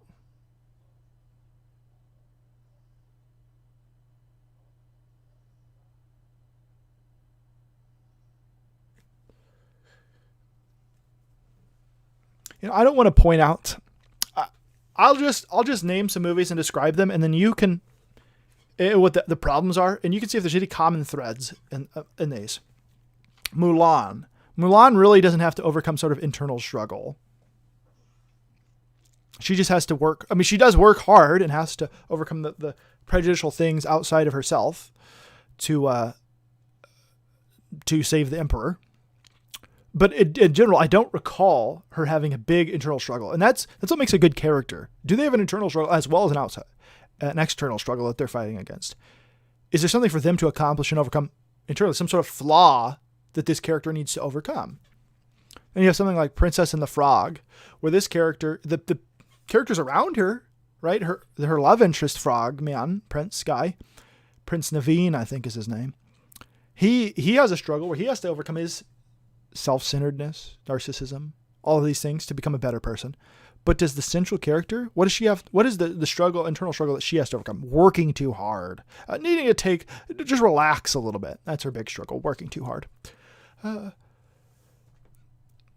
Let's do both. Yeah, GT, let's both shame him and cancel him. There you go. What else? What's another one? I haven't seen this Raina movie, but I'm guessing that there's not a big internal struggle for her.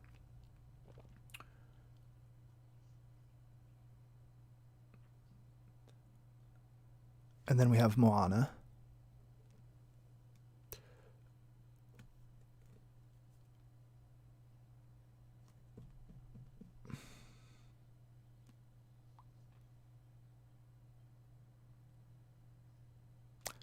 There's a common theme in these.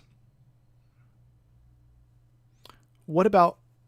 But there's lots of other films that Disney makes where characters do have internal struggles.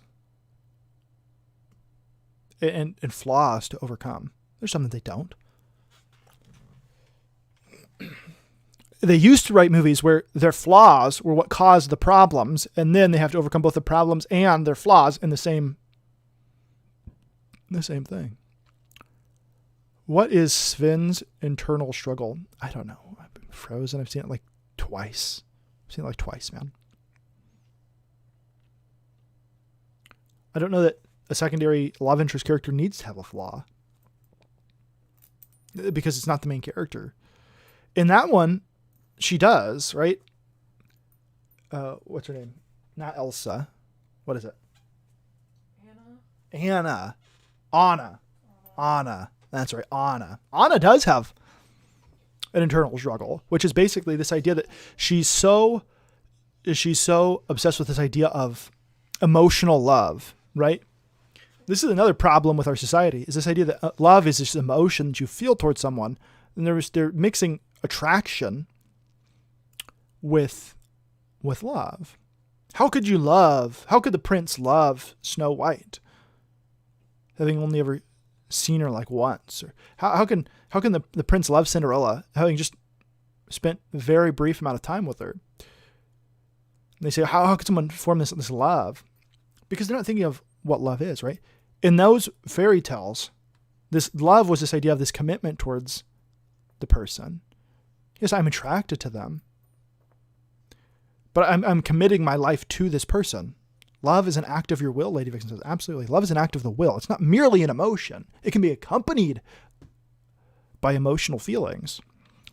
But Anna sees love as this emotional feeling. She gets swept up by this attraction to this man, this idea of this man. When love is best demonstrated by Sven, acting on, caring sacrificially for her. He's willing to help her. He's willing to assist her. He's willing to serve her. And in turn, she learns that an act of true love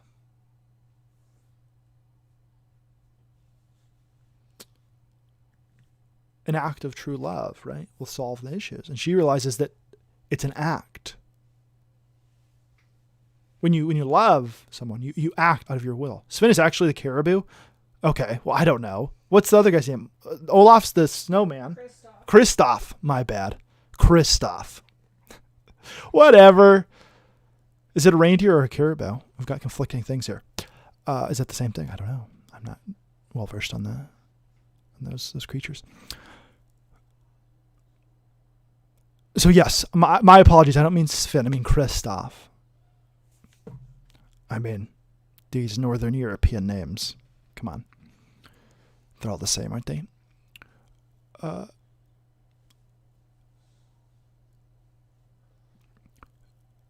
She actually has a journey. Do you have any Disney recommendations? I have plenty of Disney recommendations. Plenty. Let me tell you, plenty. The Rocketeer. That's a great one. That's a great action film that a lot of people have seen it love. You don't know, he is the animal. Yeah. All right. So the Rocketeer. Don't forget about the Rocketeer. That was a great film. And thank God they didn't make a sequel to that and ruin that. Hopefully they don't reboot it. Hopefully they don't own the rights to it any longer. Hopefully Disney doesn't own the rights to that, because it was based on a comic book. It's possible they don't own the rights anymore. Jungle Book animated version. Yeah, Jungle Book animated version's good. And you go back to all those classics. Like Sleeping Beauty is a fantastic film in terms of its look. And it's just a classic fairy tale, Disney fairy tale movie. Pinocchio is one that is very interesting. Allegorically, you think about the themes in that one. But there's basically Hedonism Island, where they go and they be hedonists, smoking and drinking and gambling and playing pool, and just generally acting out on all their hedonistic impulses, and they turn into literal jackasses. Top notch. Bambi is an interesting one. Although Bambi's actual impact of the original book is not there in the movie. If you've seen my the video I made about it here on the channel about Bambi, you'll see why that is. Those older Disney videos are not that well made. I made those way back in the day before I actually worked professionally in video production. So there's issues with them sound-wise and things.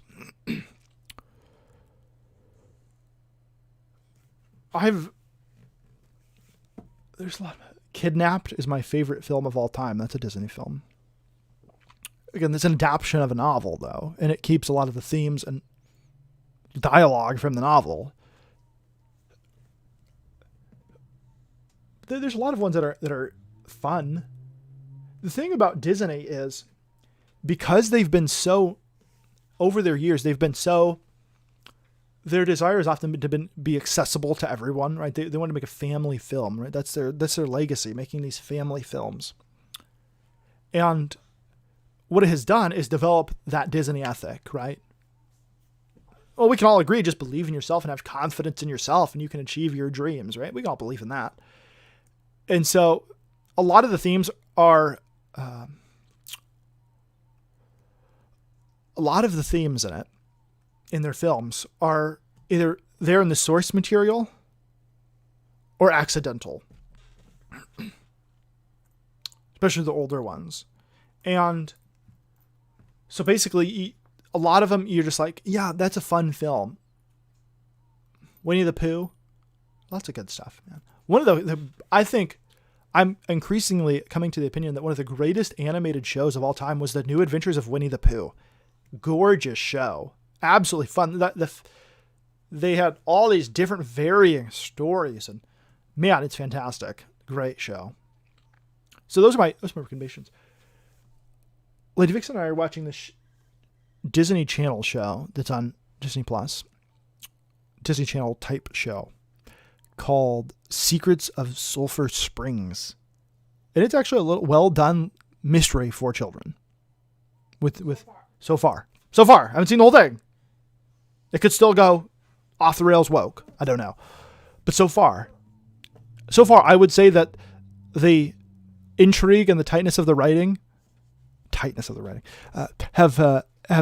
exceeded that of, just in general, not saying you'll find it of more interest, but have exceeded that of WandaVision. Watch Little Mermaid with my daughters. It does not hold up well. I disagree. I don't think it's as great as when we were kids, because there's been a lot of things since then, but I like it. Good songs. Yeah. Whoa. Why did my camera go like that? I don't know. Good songs. Peter Pan does. That's right. Why is the red man red? Racist. Speaking of red, where's my Cleveland Indians hat? To represent my people. Me and Elizabeth Warren need to represent our heritage in a respectful way. I don't actually need it. As part American Indian, I take no offense. The Cleveland Indians logo. Someone should. So Hiroji says Fox and Hound is a good movie about sacrifice, right? Willing to sacrifice because you love someone else. He knows one of the animators. That's cool. Someone should make a movie where the executive Disney offices look like the interior of the Forbidden City. Roger laughs during that song. How dare you? How dare you? How dare you? It's offensive. That's offensive. Just like the Muppets. That's offensive. Just like Dr. Seuss. That's offensive. I turned on Timon and Pumbaa show. The Timon and Pumbaa 1990s cartoon show. I was like, oh, I'll watch this. I ain't seen this since I was a kid. And even then, I didn't watch it all that often. But I was like, oh, I'll give it a shot. Up pops this trigger warning. This may contain offensive stereotypes. They were wrong then and they're wrong now. Oh, my word. Just give me a break. Just give me a break. Timon and Pumbaa, who cares? Notice they don't have those offensive stereotypes on Darby O'Gill and the Little People. Stereotyping Irishmen as drunks. Hervogier's a commie. Walking offensive machine. All right, GT. Thanks for stopping by, man. Appreciate it.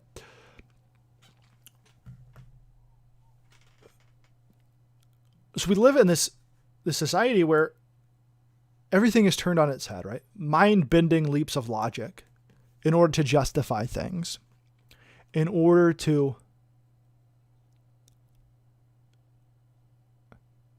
say that up is down and down is up. Good is evil and evil is good. And how do we counteract that, right? How do we as the everyday person counteract that? Well, we have choices to make. There are things we can do.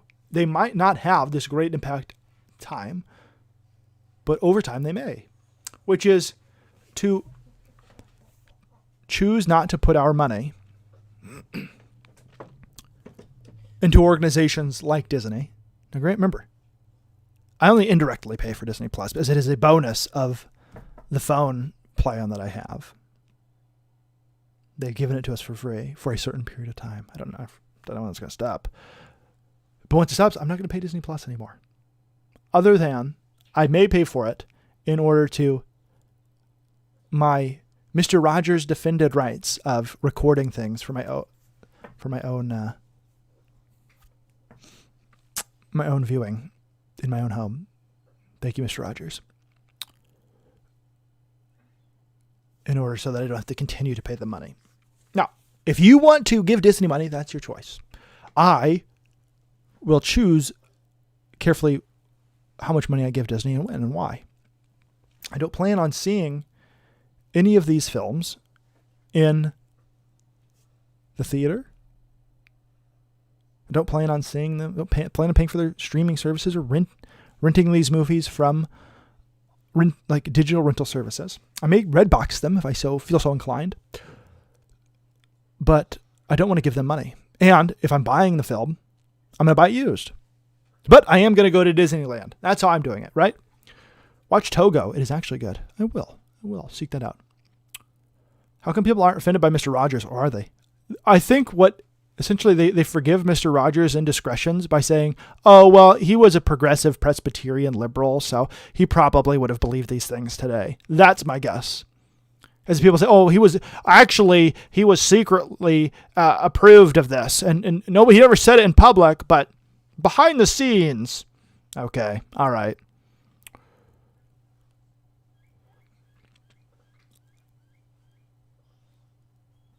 It was dubbed in Croatian. That's even more offensive, Hervoge. Now,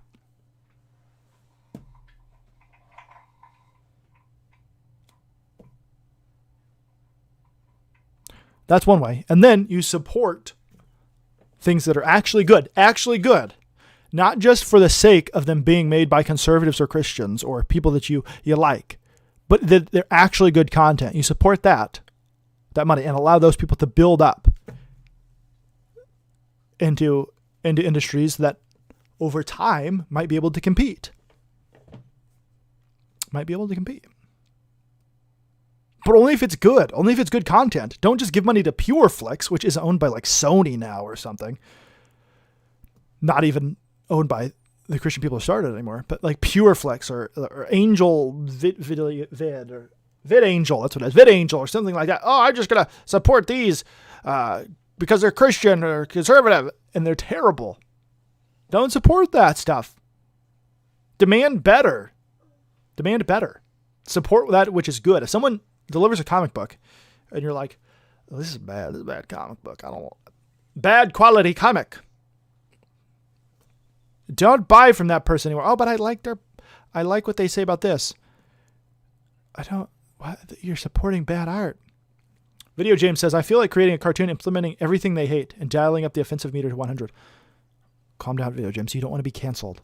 Is there one of those equivalent laws to like there is in Great Britain, New Zealand, where like the Communications Act, where if you say offensive things, you can be arrested? Be careful in your Commonwealth nation there, Video James. Siri apparently thinks I said her name. Just be careful. I don't want you to go to jail or get fined lots of money for a breach of some sort of speech act in your totalitarian country. Does the story of Togo have any relationship to Balto? Anyone ever seen Balto? I saw that shortly after it came out. Not in the theater. I think I saw that on VHS. Togo is the untold true story. Oh, this is the one with Willem Dafoe. This did look interesting. Untold true story set in the winter of 1925 that takes you across the treacherous terrain of the Alaskan tundra for an exhilarating and uplifting adventure that will test the strength, courage, and determination of one man, Leonard Sepala, and his lead sled dog, Togo. When a deadly epidemic strikes the town of Nome, Alaska, and the only cure is more than 600 miles away, the town looks to champion dog sledder Leonard Sepala to help transport antitoxin serum. Wow, maybe. Yeah, I mean, that sounds like Balto. Sounds like Balto. Togo is the dog that did all the real work. Baltimore got the credit. Silly Baltimore. Interesting. I'll have to check that out. Here's one of the things that sucks about this digital, the way that media has gone digital, is that because now that they've developed these streaming services and that's popular, what's going to happen is none of these things are going to be offered where you can actually purchase them. You're only leasing them for the time that you pay the money, leasing the rights to watch it for a short period of time. However much money you give them, a month or whatever, sometimes they sign up for like a 6 month and you get a discount or whatever. Those things then can't be purchased. So you can't buy them used and not give them money, but still see them. Unless you're Havoge. Arrgh!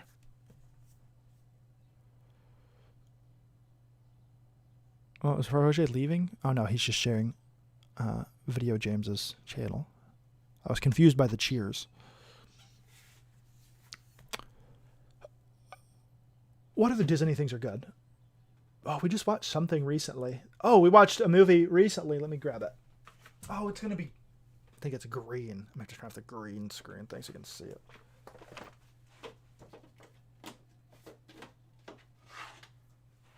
Oh, no, it's not too green. Hopefully it won't be too bad. It's terrible. You can't see it.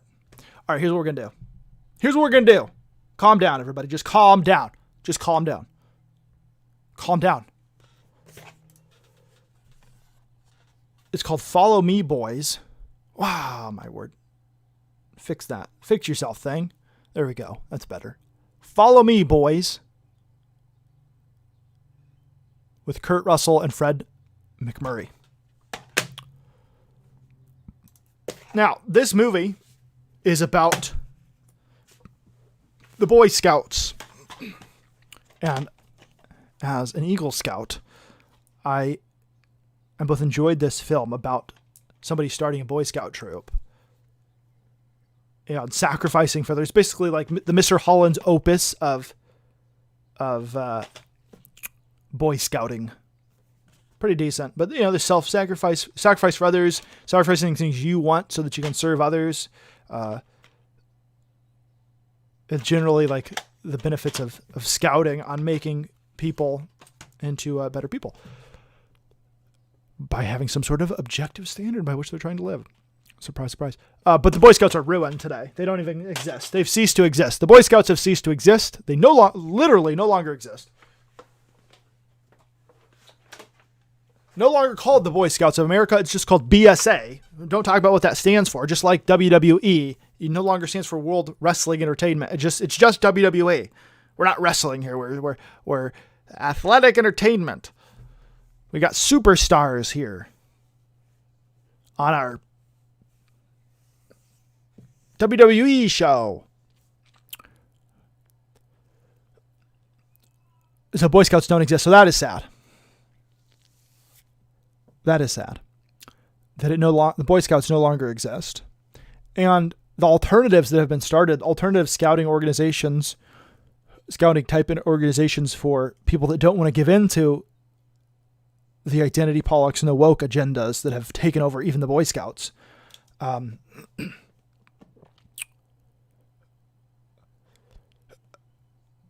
Their organizations aren't as prestigious. Like Trail Life USA is one. And you put that on your resume, it doesn't do anything for you. I was a whatever. I don't know what their let's see. I don't know what their it's not an equivalent, but it's basically their peak rank, like Eagle Scout in the Boy Scouts, artist formerly known as the Boy Scouts. How it works, let's see. FAQ.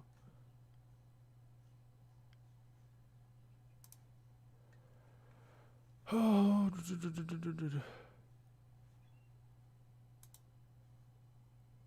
I forget what they're called, but you put that on your resume. Basically, if you put that on your resume, no one's going to care. They're going to say, "What is this? This is stupid."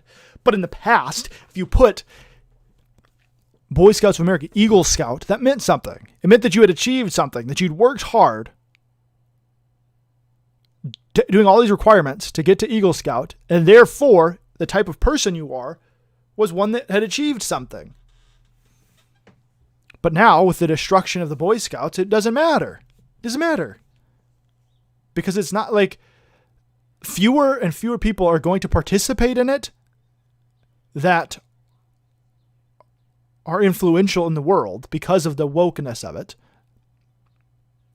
that it's not going to matter anymore. There's not going to be any more Gerald Fords or Steven Spielbergs or Ross Perot's in the Boy Scouts of America anymore. Those people aren't going to go there because of the wokeness. Those types of people that work hard aren't going to go there anymore. People say, video games say, I always support physical copies because it's something you can actually own and sell on if need be. Exactly. Exactly right. This is something we were talking about the other day. I think, or I was just talking to Lady Vix about it. I can't remember where my rants are. If it's just in private or if I broadcast it to the world. But I was talking about this idea. I think it was on one of these streams. I said, these people, people, they say, oh, I can't afford this or that. You have a shelf full, you have a house full of crap. Start selling it. Have a yard sale. Sell stuff. Hey, 50 cents, $1 here. Get rid of this stuff. Cancel your phone. But with these video games, I can at least hypothetically go and sell those or attempt to. Try to get some money for it. Even if it's less than what I was hoping for. I'm at least getting some money back to then pay for food for my family or a roof for my home. Or buy something else I want. Hervoje says, always go physical. I use used games groups because the prices here are awful. Yeah, I imagine the supply in Croatia is not as good. And so therefore you have supply and demand issues and raising the prices. That's good. Our prices are terrible here in New Zealand as well. Yeah, I imagine so. It's probably easier, at least I know this was the case in Australia at one point. It was probably easier and cheaper to get games from Japan than to get in Japanese than to get English games and video movies and stuff. To heck with digital downloads. If there's an alternative, if there's a physical alternative, I usually go for the physical alternative. But the reality is now, especially with PC games, there is no physical release. So don't sell your body. Okay, I'll try not to.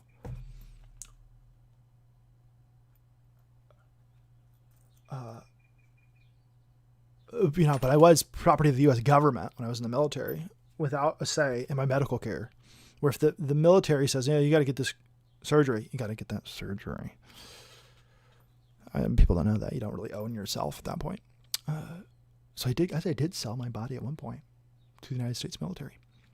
And I didn't even have the ability to leave. I don't have the ability to enter a contract on a mutual basis and get other than honorable discharge or something. I'm out. I'm not done. I'm done. I don't want to be here no more. Other than honorable. Tainted for the rest of your life. Oh, no. Oh, geez Louise. I have an honorable discharge, by the way. I have an honorable discharge. Just saying. Served honorably. That's a fact. It's a fact. But in general, that's the sad thing about being a PC gamer is that my only choice is digital now. There's no alternative. So I can't resell. There's no resale value. What I'm buying is the limited right to download and use for my own purposes their software. I can't resell it to someone else. It holds no value other than my own personal use, which is an issue because if I'm a streaming service that hasn't released its product onto DVD, and hypothetically by agreeing to use this streaming service, hi buddy, by agreeing to use this streaming service, you're probably saying, I don't own any of this stuff, and there's rights questions in there in terms of how you use that content. Are you able to reproduce it? Yes, by the way. But that's the question. Yeah, it kind of sucks. I miss the days of big box PC games. Right. I mean, I loved going into stores and being able to walk and look at all the computer games I'd never have and dream about what they'd be like. What you doing? These? He wants to play with the Legos. Boy knows where it's at.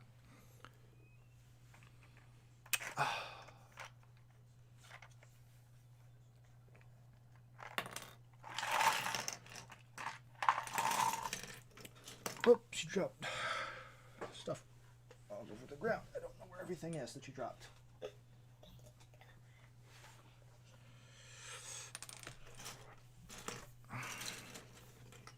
Move some stuff so he's got some space here. Oh, man. I was kind of hoping P Money would come back. Maybe we scared him away.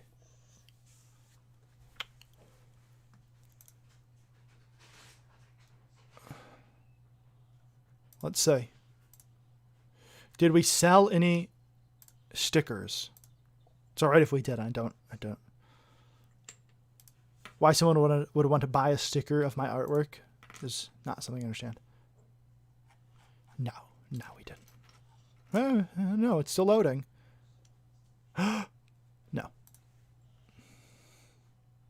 You haven't sold anything yet. That's what it says. It's all right. It's okay. I understand. I have sold art, though, in my lifetime. And not just when I was, making art as a video production. I've actually sold an artwork that I drew and won. Looking at games digitally is essentially just looking at a list. Yeah, exactly. The days when you dreamed of decent graphics card and more RAM as a 12-year-old, right?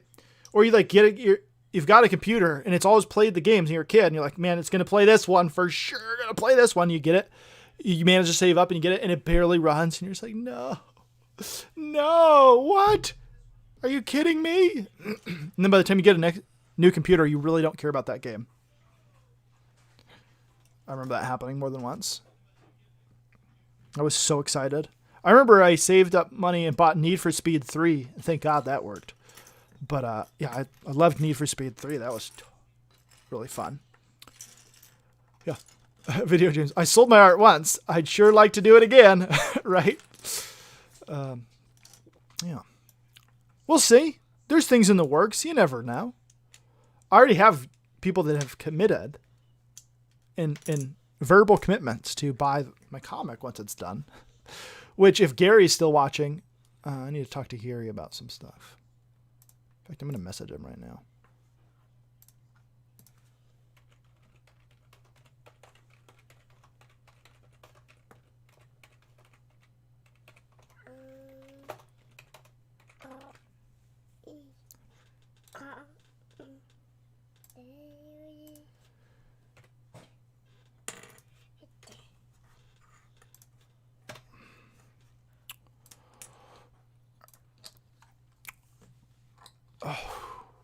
Yeah. 2 hours. We've done 2 hours of streaming. Is that enough? Is that enough? Let's see. What was most people we had watching was 11. No, 10. 10, I think. You'll sure back for Stephanie Starlight? Right? Yeah. Maybe Steven Starlight will be eventually released when I finish it. There's not that much left to TBH, depending on how I wrap it up. Because I had decided, I had written the script based on the idea that I was going to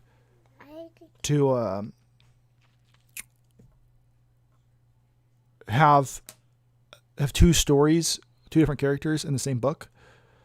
But then in drawing the comic, I realized that what I had scripted out for pages was not enough. Right, yeah. No, it's actually PHEN, not V. Jeez. Offense. I mean, but there is a character named Bellanova, and she's an alien. So, maybe that's enough? Hey, bud, come on. Why are you trying to take my hat?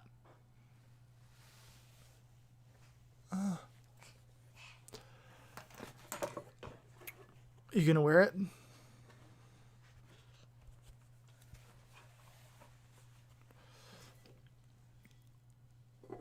What are you doing with that can of compressed air?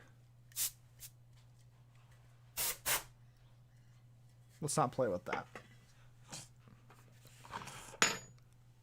Are you making the noise?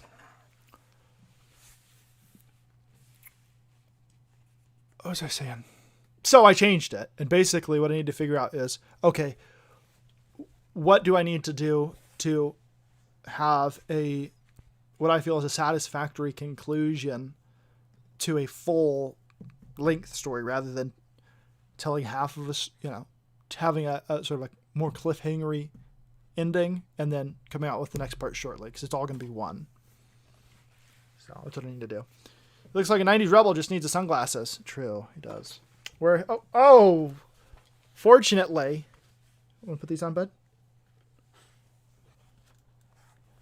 No, you gotta put them on. Here, put the sunglasses on. His sunglasses are right here. And put the hat. Yeah. They call him Cool Kid. He loves Mortal Kombat and Pogs and Image Comics, baby. Yeah, look at you. Yeah. Is that funny?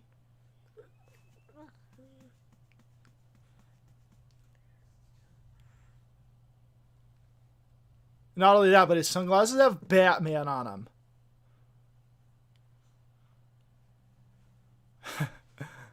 Yeah.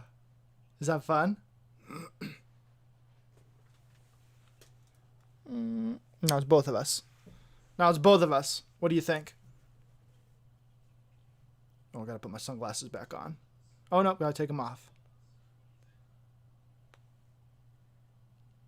Do you like seeing yourself on there? Yeah. Yeah.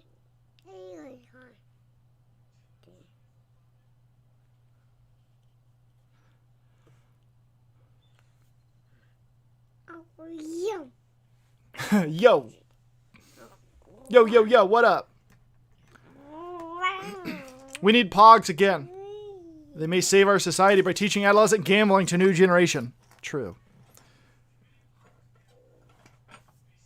Boom. Just slam that slammer down. We had a custom slammer that someone made for us in their machining shop. That's how awesome we were at Pogs in my day. In my day. Lady Vixen, did you have Pogs or did your brothers have Pogs? My armpit itched, so I went like this and scratched it. Because I'm gross. Could you imagine being like a news anchor on live television or something and you've got this itch and you're like, oh my word, oh it's so itchy, and you're just standing there. Now I've had itches when I'm standing at like parade rest or attention in some sort of military procession. But you just deal with it. But being on TV, you're like, oh, this. It's not exactly the same. You think your brothers did? You did not. Yeah, I mean, you were a girl, so you had Polly Pocket and Barbies. Furby. Do you have a Furby? Or a Tamagotchi? What was the other one? What was it? Tamagotchi and... What was the other one, Lady Vixen? Beanie Babies. I had Beanie Babies too. Nano Pets. That's right. She shouted it out. Nano Pets. I always wanted one. Didn't have one. Also wanted a Stretch Armstrong, but I never got a Stretch Armstrong. Rest in peace, me. Furbies are creepy. They not just were. They are. Still are. Boop, boop, boop, boop, boopy doop. No Furby, Tamagotchi, or Nano Pets. Poor Lady Vixen. She did have a Polly Pocket and a single Barbie, though. I think she might have had 2 Barbies. She had like the little sister and Barbie. I don't know what the little sister's name is. Barbette? I'm not sure. I don't know. Consumerism is fantastic. Teaching our kids to just want toys. And that's all life is about, is getting what you want. Never had any of those? What's the Croatian equivalent? What was the 90s fad for Croatia? Freedom? Oh, jeez.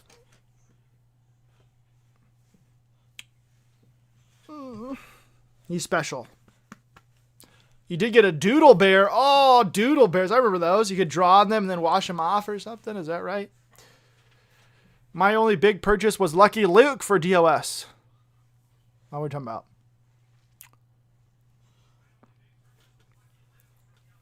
Lucky Luke, not as popular over here in the United States. Although I know what it is.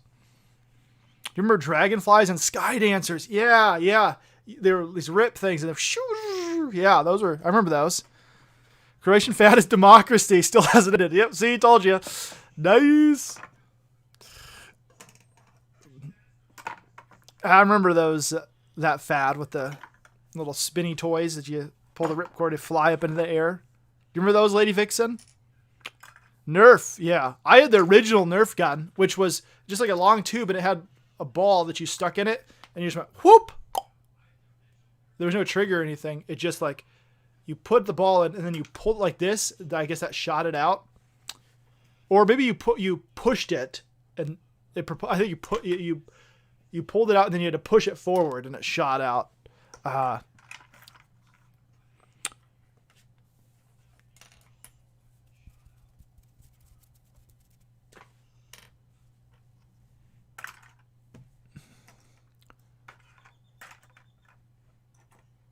Yeah, I had that. I also had the original Super Soaker. I wish I still had that Nerf gun and a Super Soaker, but they're long since broken, I'm sure. When you're running around shooting things with them out and about playing in the yard. You miss Hugo shows, creative levels. Too bad. I never played it. Doodle Bear. What about Teddy Ruxpin? Or a Care Bear, or Cabbage Patch Kids. I remember one year it was Tickle Me Elmo. I was too old for that kind of thing. I never watched Sesame Street, but Tickle Me Elmo was the big toy. Everyone wanted to Tickle Me Elmo. If you tickled it, it laughed. It laughed if you tickled it. Are you a Tickle Me Elmo? Huh? Skip, it was a great toy. Super Soaker was that yellow gun with the green water tank. That's right. I don't know what Skip It. Oh, Skip It. Yes, Skip It. Yes. You know, you could just tie something around your foot and have a Skip It. It didn't count it, though, I guess. A good exercise. Remember Slip and Slides? Yeah, those are good.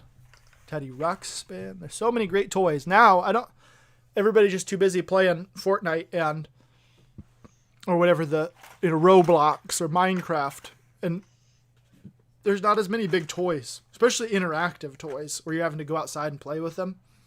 I guess Nerf guns are still a thing. They're so ridiculous now. Have these all-out wars with Nerf guns. You want to go? Okay.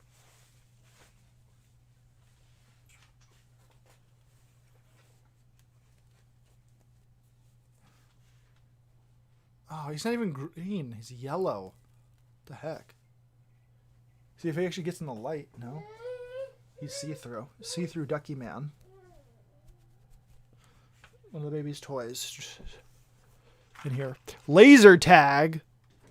Yes, home laser tag, which was never as fun as laser tag at a laser tag place.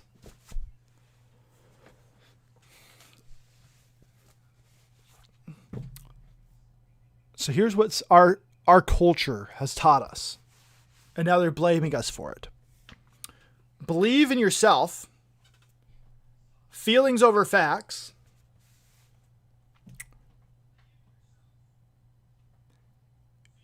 be obsessed with consumer culture to the degree that you feel sad if you don't have or have experienced the same thing as everyone around you. And if you like history and society, you're racist. Thank you. And then blame us for all the problems. Thank you, older generations. 90s toy commercials are always fun to binge watch. True. It was crazy as I turned on this the baby had just woken up from a nap and Lady Vixen was not home yet. Or not able to come or something. I don't know where it was. Yeah, she was at the store or something. He woke up from a nap. And so I turned on this terrible thing, which is the Mouseketeers go to Walt Disney World from the 70s. And it was terrible. It was basically like the world's worst advertisement for Walt Disney World because it didn't even show off any of the good stuff at Walt Disney World. There was just this it was terrible. But what was interesting was it had all the old commercials. It was like somebody had taped off the TV this special, and then like Disney's like, oh, we technically own that, right? Can't we hear that? Oh, yeah, I have it on VHS from when I had a VHS player. I was rich. I had a VHS player in the late 70s. Okay. And it's got all these commercials for like Shell gas stations and like Purina dog food, but it'd be cat food. No, it's dog. And all of this other stuff. And it's on Disney Plus with all the commercials on it. And like, did these companies buy like the rights to like have these commercials play during this Disney special in perpetuity forever? Like, was that in the contract? What is this? I'm not even sure. Like, some of these products don't even exist anymore. Some of them. It was like, one was like, I remember it was Betty Crocker or a different brand, but it was like Betty Crocker Plus, even better than made, better cakes than if they were from scratch. And you're like, that's not even a product. Oh, go get your, in participating Shell gas stations, get your car, natural disaster self-help book. What? Where even is a Shell gas station? I think there's one up there on that corner of the street. Can I go get my book? Really strange, man. Asterix and Obelix? I never heard of that. Is that any good?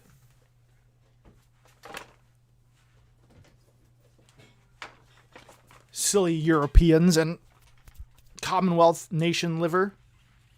I have these. I never played the Asterix and Obelix video game. Remember the Chevron gas station toys? Yes, I do. With Chevron with Techron, right? I don't know what Techron is, but apparently cars love it. Cars just love going to Chevron. I saw a potato gun in the department store the other day. I hadn't seen one of those in ages. Are those? I thought those would be outlawed in your non-freedom having country.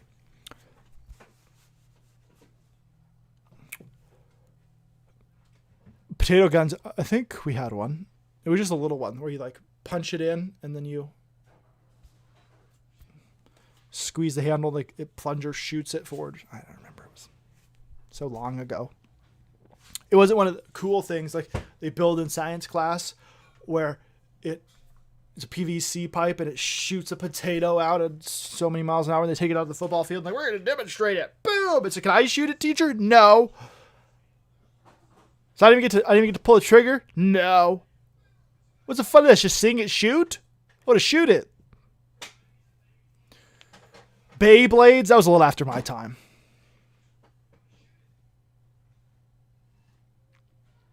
Yo-yos. That was I had a yo-yo. I had a Pro Yo 2 and a Duncan Butterfly. I wanted a Bumblebee or some of those cool ones, but never got it. But I was grateful for what I did have. Anybody ever seen Hogfather or read that? In it, there's a scene where it's basically satire on Christmas, but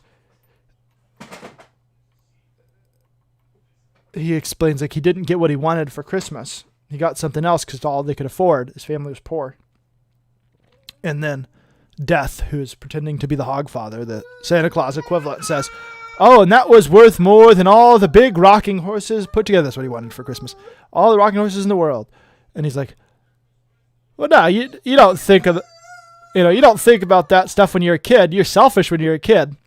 And when you're a kid, you don't realize. Things cost money. Careful, buddy. Money don't grow on trees. I got bills to pay. I got mouths to feed. Ain't nothing in this world for free. What'd you say? I was telling him to be careful. Oh, I thought you said here.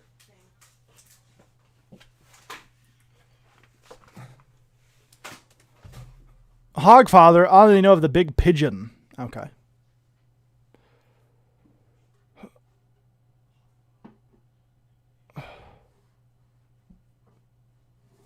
Anybody remember Monster Rancher when the Pokemon craze happened and all these companies were like, oh, what's another collectathon anime thing from Japan? What can we exploit children with? Monster Rancher, Digimon, Fighting Foodons. That was later. Fighting Foodons. Let's look up Fighting Foodons right now.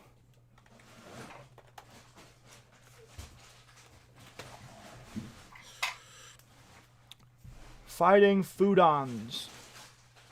Videos.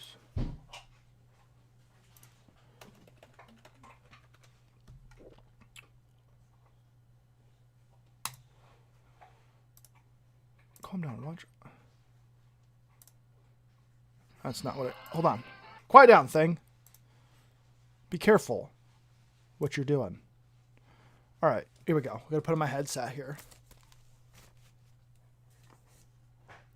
Fighting Foodons. Here we go. I don't know if this is loud enough. Let me see. Let me check the audio. No, the desktop audio is super low. Let's put it up some.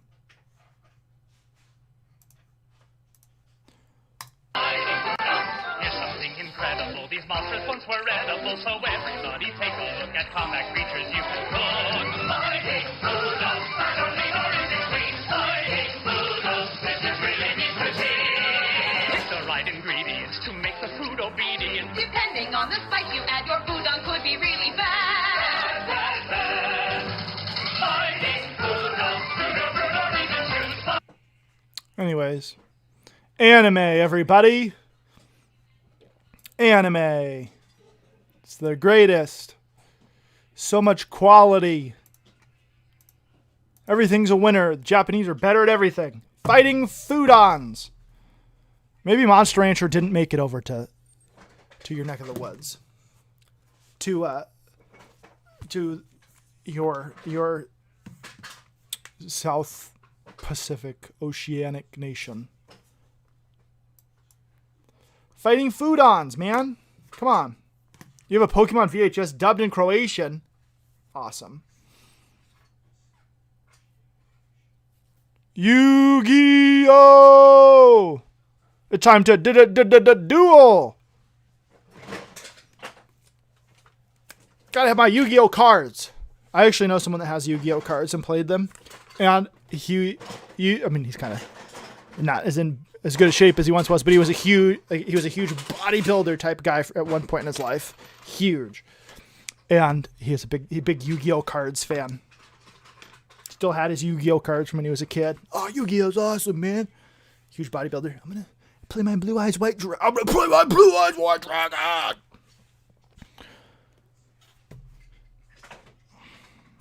Yeah. How did this show go from me talking about serious topics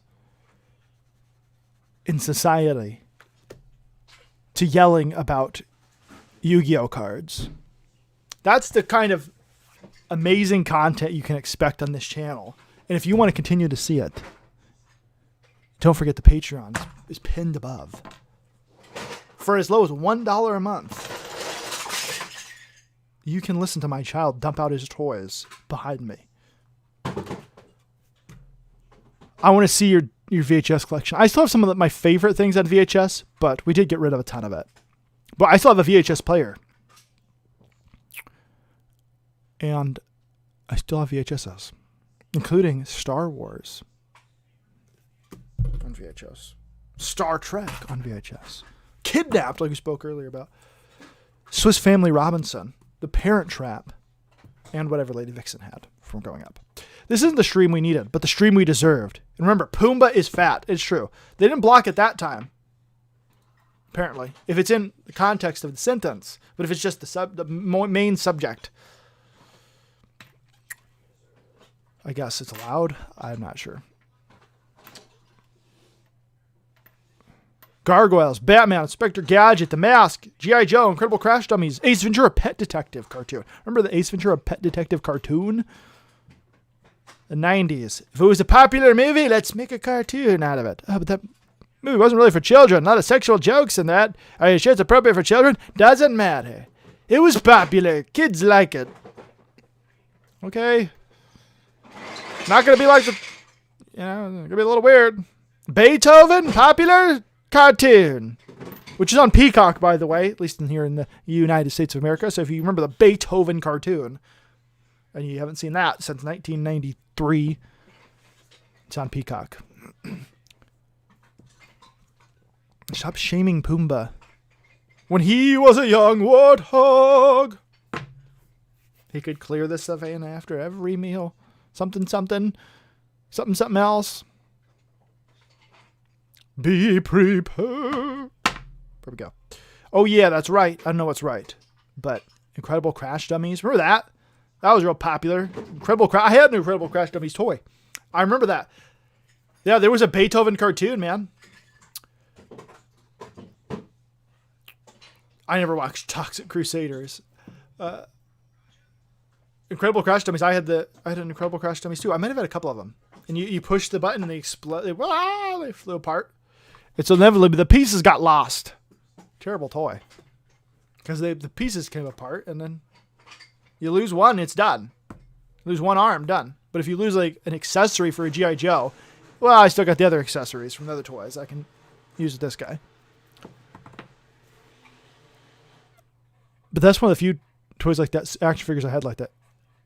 Unfortunately, yeah, it's on Hulu, dude. Animaniacs new episodes are on Hulu. But unless you enjoy current identity politics and SJW jokes, at least that's what was in the trailer, then, I mean, you can watch it and tell me what it's like. Report back. Do a report to us. Street Sharks. Never heard of it.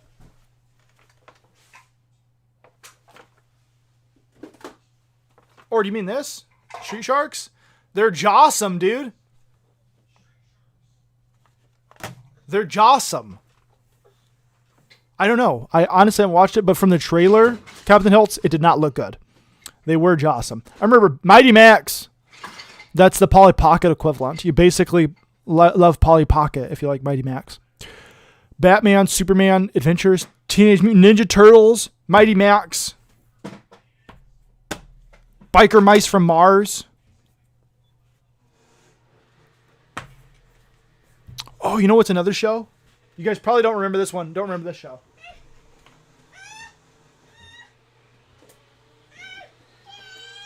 Are you okay? No. Earthworm Jim. Earthworm Jim. You guys heard that one? I heard the creator of this is a bigoted racist. That's what I heard. He's evil. The creator of that. Remember King Arthur and the Knights of Justice? No, I don't. I don't remember that one. I remember Captain Planet. Heart. That's another example. Oh, heart. All of these elements and heart. Believe in yourself. I never saw this one. Which syndication? It probably wasn't on in my area. If it was on syndication, it might not have been in every area.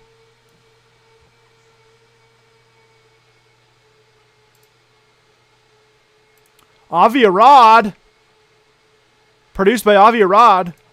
He used to be He used to be the owner of, or the CEO of Marvel and a major stakeholder in that. That guy's super rich.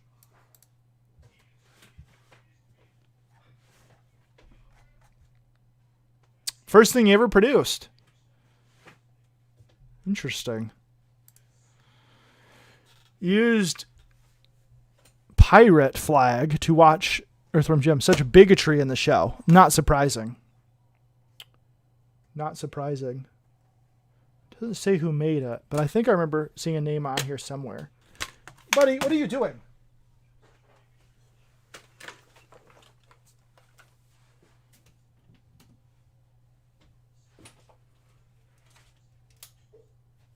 Get out of the corner.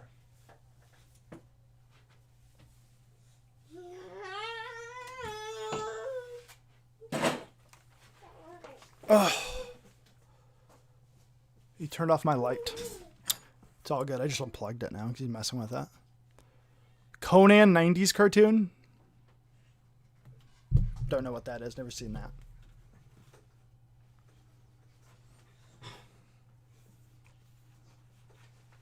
You know what's ridiculous is that things like Savage Dragon had a children's cartoon.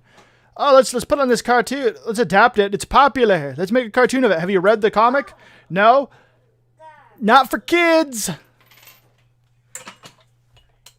Not for children. Are you sure? Yeah, oh yeah, I'm sure. Not for kids. Oh, but it's a comic book.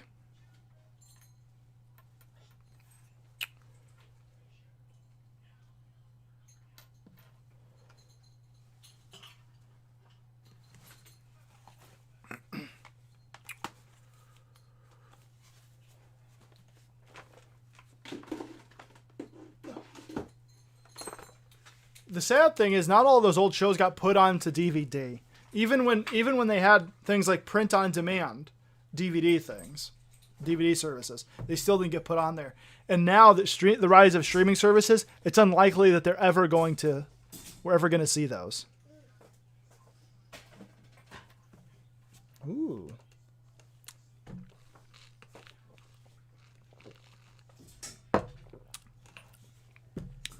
On DVD. So, oh well.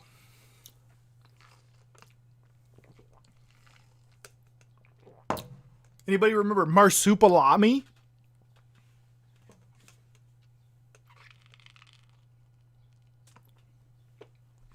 A green shake with ginger in it.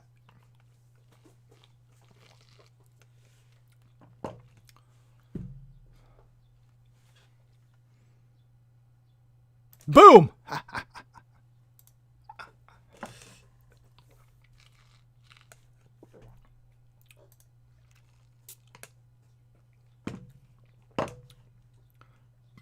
Yeah, they may all be lost one day.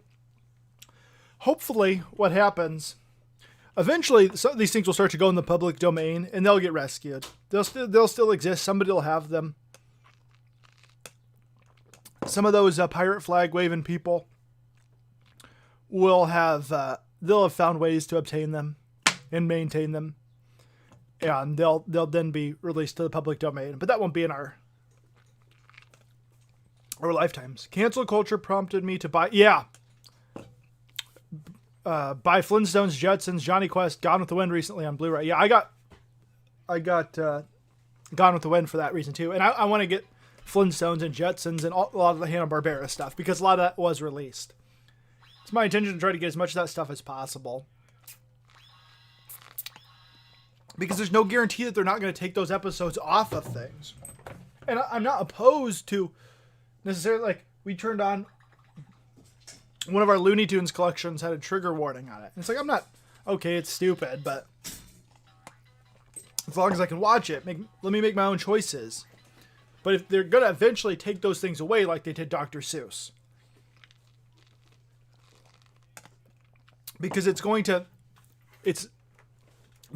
going to, or DC, they're one, but Disney is going to eventually get to the point where they think, you know what, the bad press of having this on there is we don't like that. And so it's the people that aren't really clamoring to see this offensive episode of Timon and Pumbaa. So let's just take the offensive episode off. The Ghostbusters YouTube channel are uploading episodes of the Real and Extreme Ghostbusters. I have the Real Ghostbusters over there. There it is. The Extreme Ghostbusters, I don't buy into that 90s style stuff. Burger King Kids Club looking Ghostbusters team.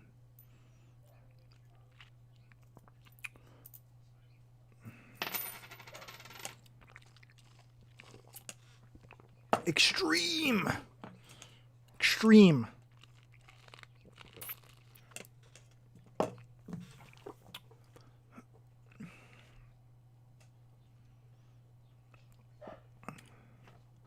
They got a case of the one of each in that show. One of each. Is it good? Is it? Oh, I forgot about Eek the Cat. Who said Eek the Cat? Captain Hiltz.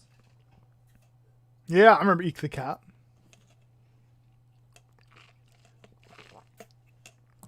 All right, maybe I'll give it a shot. But like I said, pirates will maintain all this stuff. They'll find ways to have copied it and all of this stuff, and they'll preserve the culture.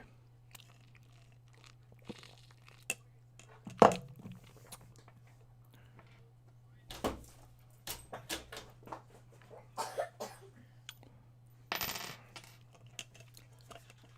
down that smoothie, son. These smoothies are good. Got a little bit more in there. Why didn't P Money come back? He hates us. Just watch me drink this smoothie. Basically an Andy Warhol art film.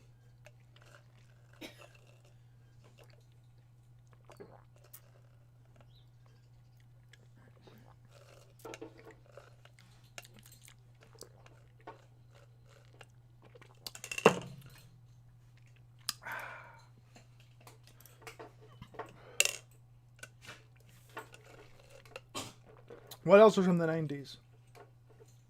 Or before? That's good. I've got a real offensive one called Dick Tracy.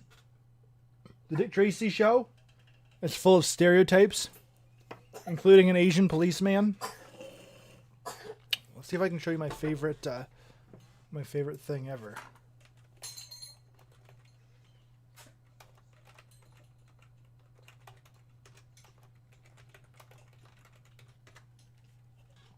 Gotta find it. It might take a little time.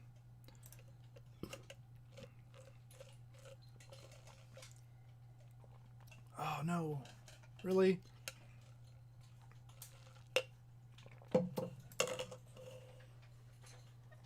I might not be able to find it easily.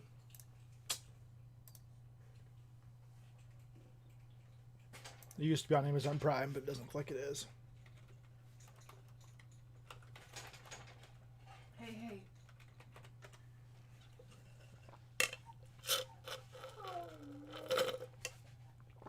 Nope. Oh well.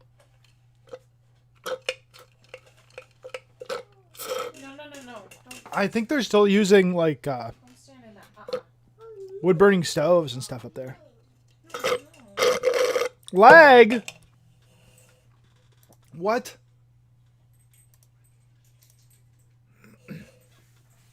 Lag. All right. Well, if it's lagging, it's time to end it. We can't wait. We can't wait around all day for P Money to come back. As it stops lagging.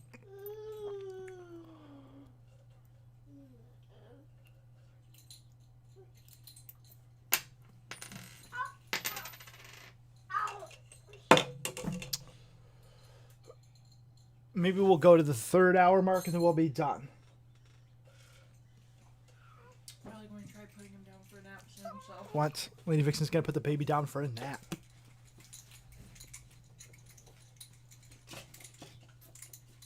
So his toy's over here in this corner where I plug from one of the lamps that I use to light myself. And he keeps pulling the cord out of the wall. Or messing with the switch on the surge protector thing.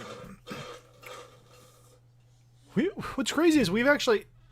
The channel is at like 230 subs. We've gained like 15 last month. That's pretty decent. Because I started actually doing content again. So that video that I made that was making fun of Daft Punk fans, I guess brought in some subscribers. Hypothetically would be the theory, as that was the only content that reached sort of outside probably of my subscription base to any large degree. Let's go to the recent... what I'll do is I'll go to the recent videos and I'll see... What are you... Hey, no! No. Don't do that. Yeah, you did a naughty. Come here.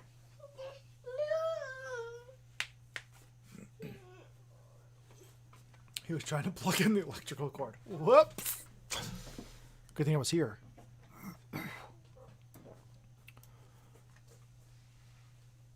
Let's see this.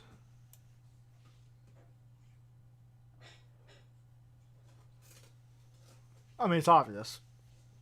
We'll just take one video as an example.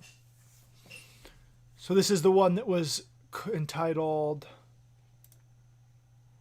"What Makes a YouTube Channel Successful?" Which might be somebody looks up something similar. So let's look at the analytics of that. I know you can't see it. I'm just going to read it to you. You have to take my word for it. Reach. How many people are subscribed that watched it? Where's that? Audience. That's what we want. Subscribed. 64% of people that watched it were subscribed. Hand me your glass, please.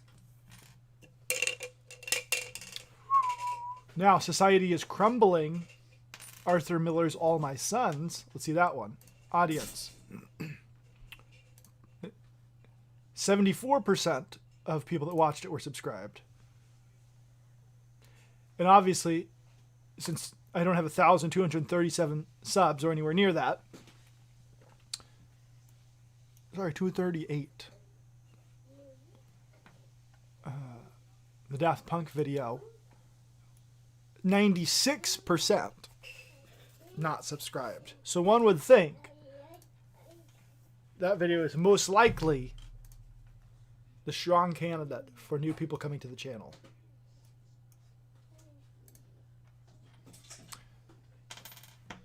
The Sons is offensive. It should read daughters. That's true. That's true.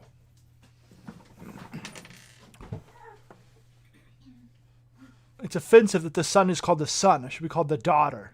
Even though it's, but spelled daughter with an O instead of an A. Because, it's not the same word. The Sun hat is offensive because they're the most winningest team not to win a championship. That's the offensive part. Stupid Suns. Always decent, never great. Always good enough to get to the almost do it, almost win. That's the story of Arizona sports. Unless you like softball or baseball. And then the University of Arizona's tremendous at those. Multiple World Series of baseball, college baseball. That's not for you to play with. What was he playing with? He found your ball of acrylic gesso. What? How do you even get it? From below, I'm guessing where the paint stuff is. Oh. The art stuff. A woman. A women. You can't spell woman with men in it. You gotta put that X like Amazon did with Twitch. Because it's women's. My equality that was achieved years ago. Oh, gender pay gap. Here's the facts surrounding it. I don't care. I feel that there's a gender pay gap. That's illegal. Just show that you're being paid less, and they could get fines and things, lose licenses. It's already criminal. It's already an offense. It might be a civil violation, by the way, not a criminal violation. I don't know the codes. But I feel like there should be more protections. What more protections you want? It's already illegal to discriminate on that basis. We need more anti-discrimination laws, and they need to be applied to every single thing. So, churches have to hire atheists to be their pastors. What? You can't discriminate. Huh?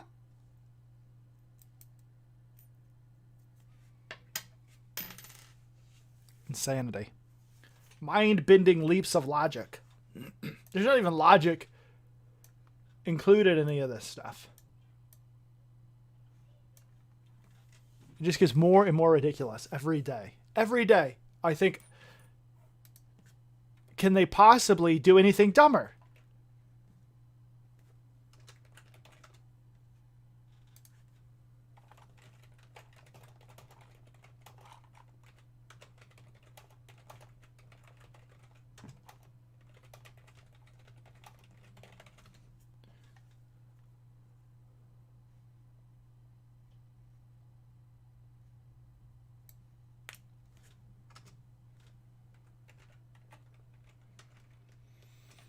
And then they do something dumber.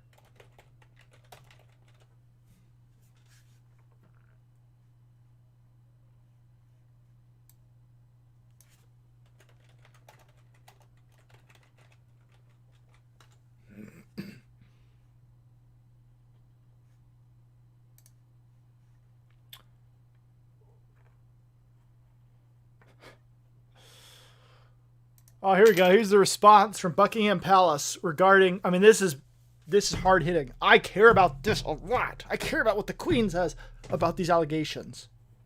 Not my Queen. Hashtag not my Queen. Not the Queen of my country. Not the head of this country. Buckingham Palace issued a statement Tuesday regarding Meghan Markle, the Duchess of Sussex, and the artist formerly known as Prince Harry's bombshell interview with Oprah Winfrey. The interview, which aired Sunday night, was widely watched and included an allegation that a royal family member expressed concerns about the skin color of Markle's future child. They've capitulated. They've already lost this, by the way. This quote-unquote royal family has already lost this because they've already capitulated with the first sentence. The whole family is saddened to learn the full extent of how challenging the last few years have been for Harry and Meghan. They've lost. They lost. announced Buckingham Palace in a statement released late Tuesday afternoon on behalf of Queen Elizabeth II. The issues raised, particularly that of race, are concerning. While some recollections may vary, they are taken very seriously and will be addressed by the family privately. Harry, Meghan, and Archie will always be much loved family members, the statement concluded. It would have been better to not have issued anything at all. What a wimpy statement. That's your queen, a feeble old woman that can't even stand up for herself. Stand up to accusations of racism when they're absolutely not true.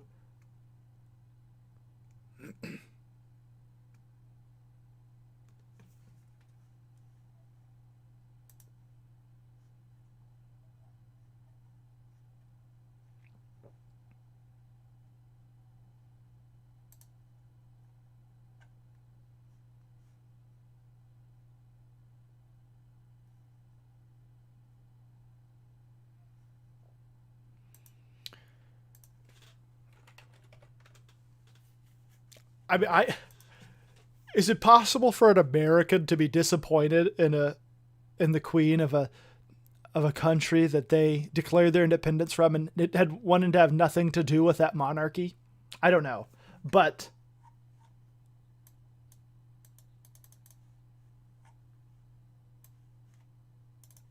it seems to me. Oprah also fat, true. Fat and rich. It seems to me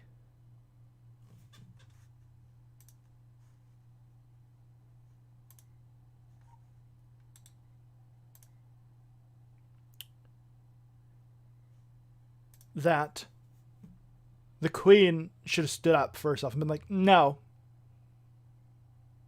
Stop giving in to their perception of racism. Not everything is racist or discriminatory. If the worst thing you could say is someone was concerned, they don't even say what in the interview, she didn't even say what the bad, horrible concern over the skin color was.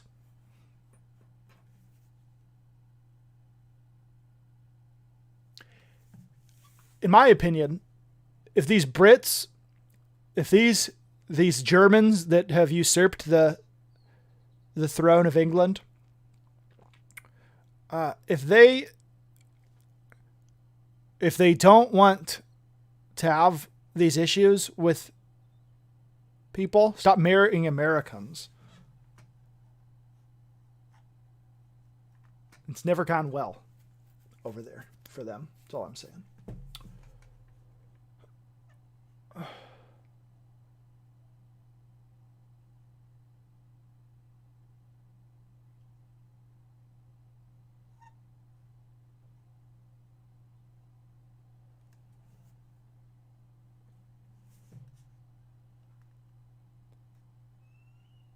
Why should the fact that this is the news, that this is the news that is going around, is this stupid Meghan Markle, artist formerly known as Prince Harry garbage here in the United States. Who cares? She's a nothing actress. She's been in hardly anything. She's not famous. Stop trying to pretend that she's famous. Stop trying to pretend that she's oppressed. Stop trying to pretend this stuff. Just go away. Shut up. Go away. As if I'm supposed to care what Prince, quote unquote, Prince Harry? Prince of what? What power does he hold? What does it mean to be the Duke of Sussex? Does that accomplish anything? Oh, he owns some lands. You know what? Go get a real job. Canadians care because it's a tradition, right? It's not my tradition. My tradition is declaring independence from this nonsense and not supporting a family to sit on their butt and do nothing. Yeah, it's because the media no longer has Trump. That's true. No, I don't agree. And in response to your previous question, Captain Heltz, no, I don't believe in identity politics. Just because I have a characteristic that is the same, physical characteristic that is the same as somebody, doesn't mean I am the same as that person. Although he is a redheaded German, so I mean, that is pretty close. Supposedly, I mean, all the tabloids said, well, is he really the son of Prince Charles? Really Prince Charles's son?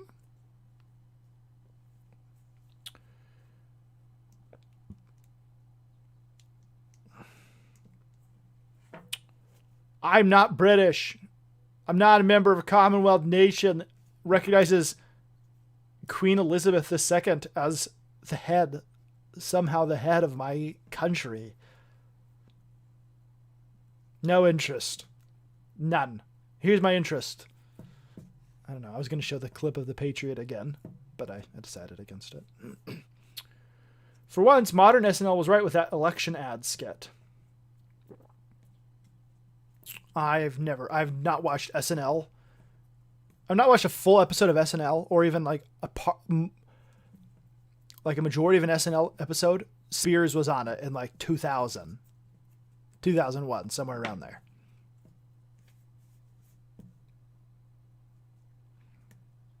SNL. No Trump, and the left begins to eat their own. Yeah. Like the Queen is some racist.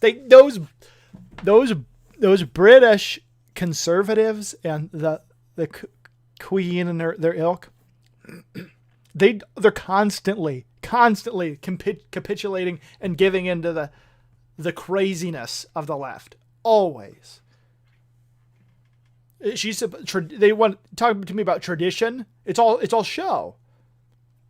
The true traditions and things that wars were fought over, and the reason why that person is on the throne and not a Catholic monarch descended from the Scots, none of that stuff matters to them today. They don't care about that stuff. They don't care about preserving anything. It's all show.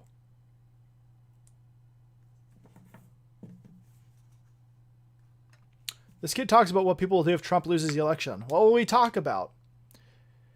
There was some article that said like SNL and other like comedians, they can't parody Biden. He's not funny. Oh, what are they gonna do? There's nothing to make fun of. What? Huh?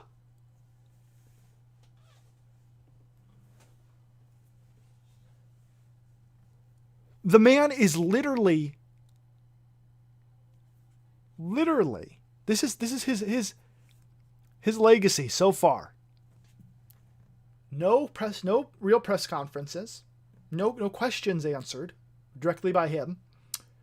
Continuing to put kids in cages, separate them from their families for weeks, create a situation where instead of 600 people coming over per day into the country, it's now 6,000 illegally.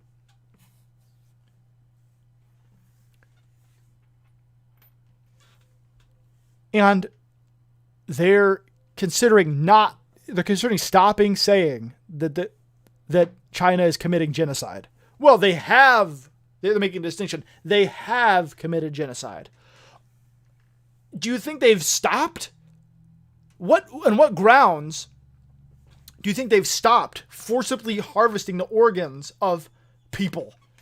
Have they stopped scheduling organ transplants on any date you seemingly want? Have they stopped that? They announced, we have freed all the Uyghurs from their concentration camps. We're no longer forcibly sterilizing them. Here's the proof. Come in, humanitarians. On what basis, Biden? Communist stooge. Not parodiable. Is he awake? Is he alive? When he dies in a few months and Kamala Harris becomes president, and we ask people, you knew he was senile old man who they're trying to, like the Democrats are trying to take away his powers as the leader of the executive branch of the government, right? Because they don't trust that he's in his right state of mind.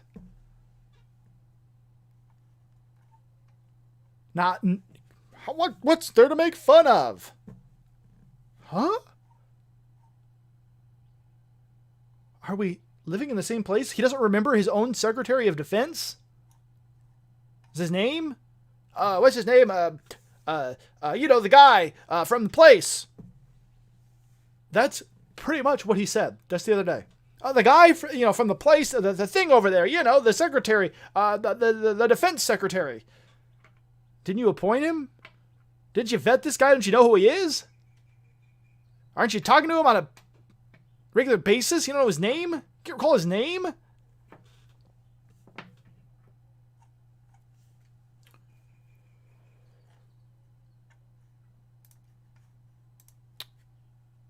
And just say no to China Joe. Bought and paid for. Oh, we can't. We don't want to have bad relations with China. We don't want to anger Hitler. He might attack us before Poland.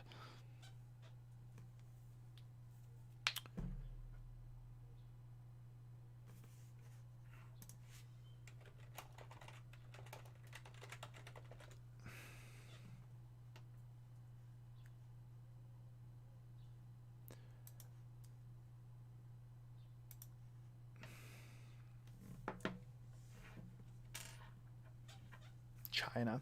In more positive news, COVID-19 proves the danger of the body positive celebration of obesity. I told you it was positive. According to the Centers for Disease Control and Prevention, more than 73% of the 500,000 Americans who have died from COVID-19 since the pandemic began were obese or overweight.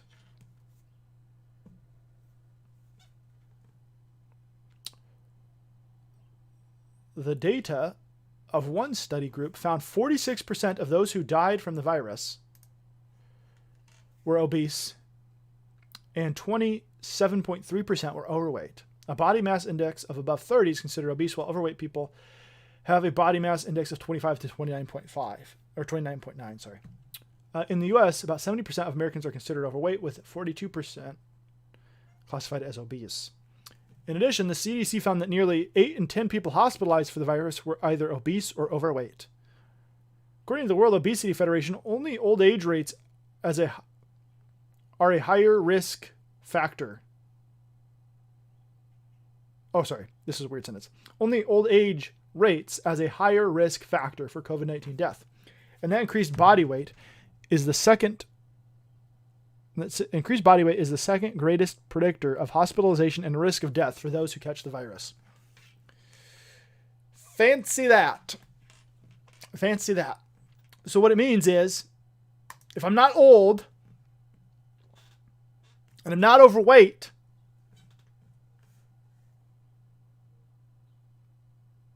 I'm not at risk from this disease that kills less than 1% of the population. It's highly transmittable. Am I likely to die from it? No.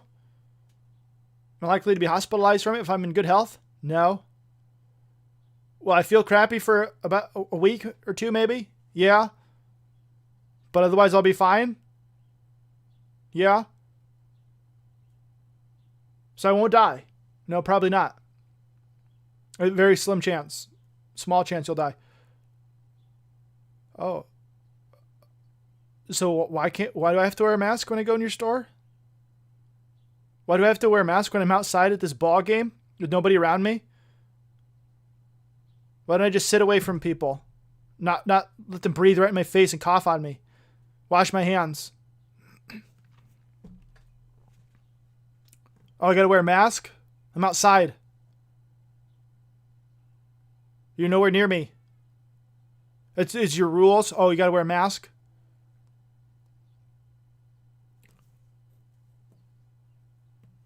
Oh, I came off the field where I was playing rugby in the scrum with everybody breathing on each other within 5 yards of each other. And now I got to put on my mask and social distance? Huh?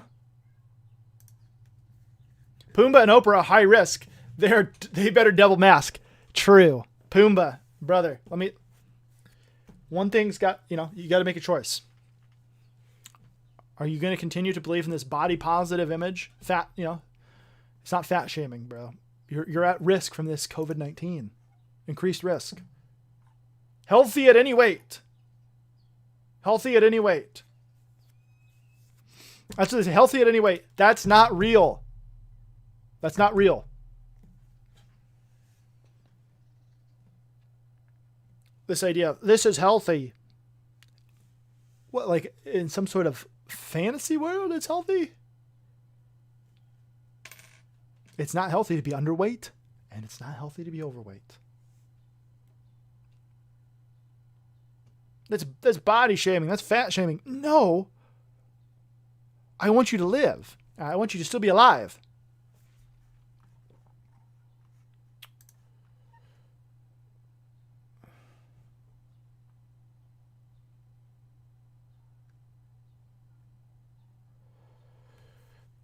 This article goes on to say, however, the important point we must acknowledge is that the elements of the body positivity movement, which celebrate obesity as a moral and medical good, are doing those who follow their lead a great and, frankly, potentially deadly disservice.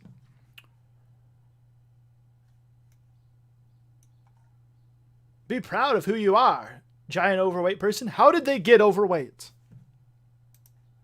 This goes back to this idea of personal responsibility, which ties into everything. The people who that are overweight, of the people that are overweight and obese, the majority of them are done so by personal choices, by choices that they made. Very few are because of some extenuating circumstance, medically speaking. Very few. It's done by their choices. They just have to make different choices. Oh, it's easier to eat this crappy food. It's easier to just get this snack. So if it's easier, just do it. If it's easier, it's right. I love food. I want to eat. Okay, but you're going to die if you eat too much. You're going to die early. Statistically speaking, you're going to die before somebody who's in better health. Well, I knew somebody that was a marathon runner in great shape, and they just fell off dead one day. That person had a genetic heart defect. It's an outlier. Pete Maravich died of a heart attack, and he was a world-class athlete. He had a heart defect. That's not the norm.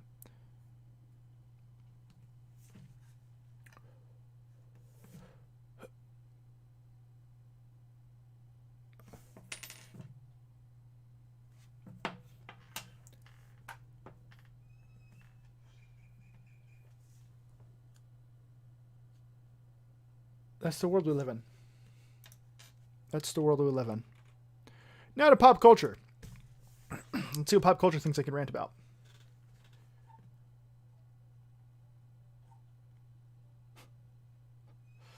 Oh, here we go. Here's some news. This will be of interest. Microsoft completes Bethesda acquisition, confirms Xbox and PC exclusives. Let's see. Bethesda Softworks, publisher of Elder Scrolls, has officially been acquired by Xbox producer Microsoft. Microsoft Gaming Executive Vice President Phil Spencer confirmed that Xbox had officially completed the acquisition, and it was an exciting day for Xbox. He also praised the Bethesda team and shared his hopes that the acquisition would help both Xbox and Bethesda thrive. At every step building toward this moment, I've been inspired and motivated by the creativity, insight, and community-first approach of the talented people at Bethesda. Community-first approach? You gotta be kidding me. Bethesda? ZeniMax? You're joking. You're joking, right? Our goal is to give these teams the best foundation for doing their greatest work and to learn from them as we continue to build Xbox into an inclusive platform for all players. Oh, geez. Oh, geez. That's what we're trying to build? Not good games? An inclusive platform? Oh, my word. Spencer went on to confirm that some future Bethesda titles will be exclusive to Microsoft platforms. This is the next step in building an industry-leading first-party studios team, a commitment we have to our Xbox community. He shared, with the addition of the Bethesda creative teams, gamers should know that Xbox consoles, PC, and Game Pass will be the best place to experience new Bethesda games, including some new titles in the future that will be exclusive to Xbox and PC players. Spencer had previously announced that future Bethesda games could be released on other consoles on a case-by-case basis. That hasn't changed. He said some.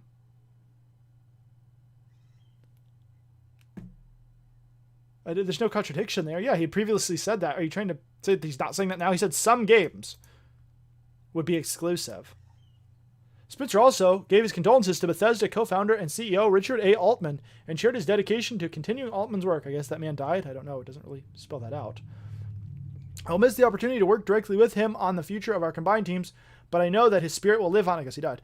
Will live on in the shared work we do and motivate us to make this partnership all he envisioned. It's currently unclear if Bethesda's upcoming Indiana Jones video game will be exclusive to Xbox and PC. The company recently showed a teaser for upcoming action-adventure video game that features Indy's iconic fedora and whip. I did not even know that existed.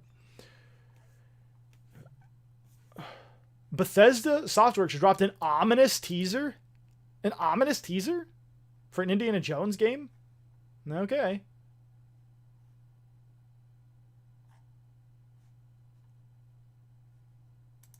I'm sure that'll be ruined. I'm sure that'll be ruined.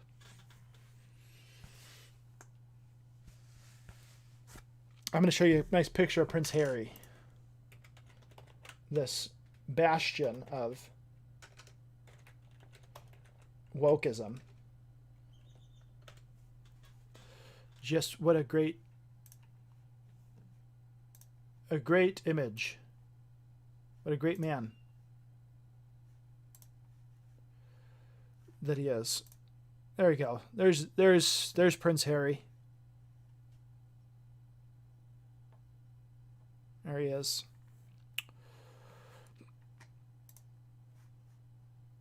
Prince Harry. What a great guy. All right. Back to pop culture news. Enough with Prince Harry. Oh, sorry. Artist formerly known as Prince Harry. Hashtag not my prince. Never has been, never will be. Supposed prince. Disney CEO shoots down prospect of firing Lucasfilm president Kathleen Kennedy. How much money does she have to not make you, dude? Disney CEO Bob Chapek shoots down the notion of firing Lucasfilm president Kathleen Kennedy, saying she'll oversee Star Wars for years to come. They hate you. They hate you.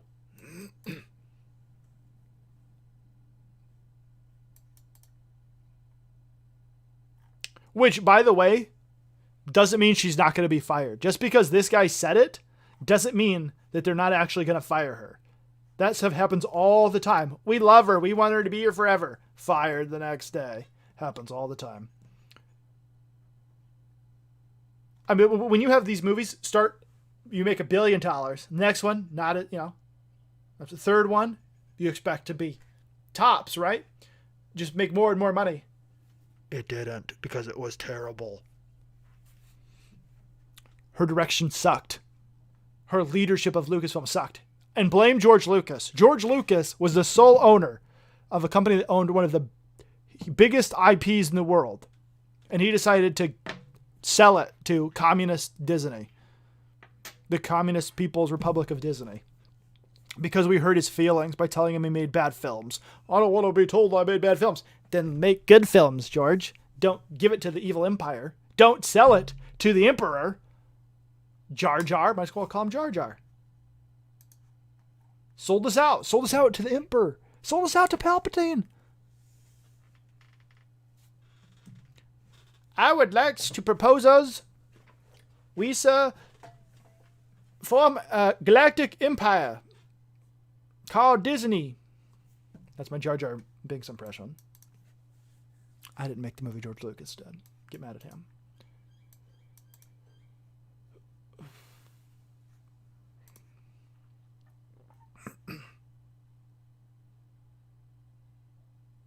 Disney Plus is officially broken past 100 million global subscribers less than a year and a half after streaming the service debut with nothing on it. No original content. All of this stuff available and most people having already owned it. But too lazy to get up and take it off the shelf and put it in. Netflix announces main cast for missing toy drama, Lost Ollie. Oh man, I'm really excited for that. I hate the world.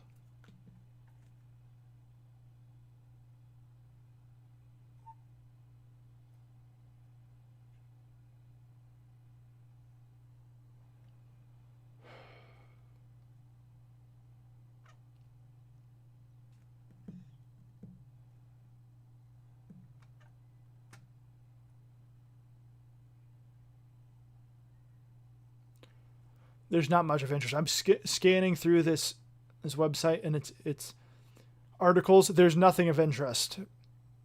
Nothing of interest to talk about. Nothing. Not even to make fun of.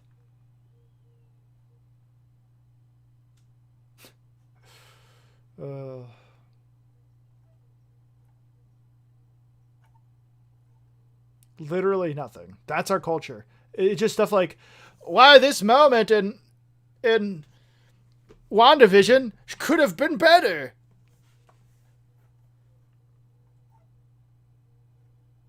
Splinter Cell deserves a fresh start, not a continuation.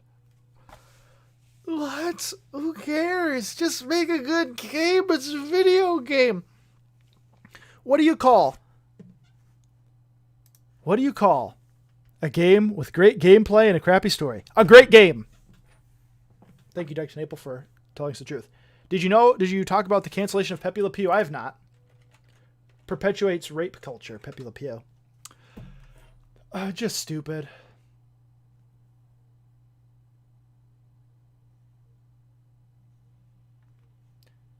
It's not.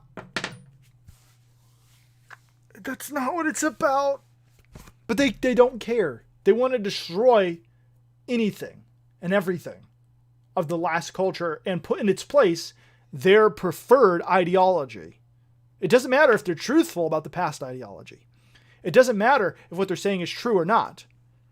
They just want to destroy it and replace it with their own ideology. It's not about truth. If we've learned anything today, it's that they don't care about truth. That's all to say about that. It's stupid. I mean, they canceled them a long time ago, didn't they?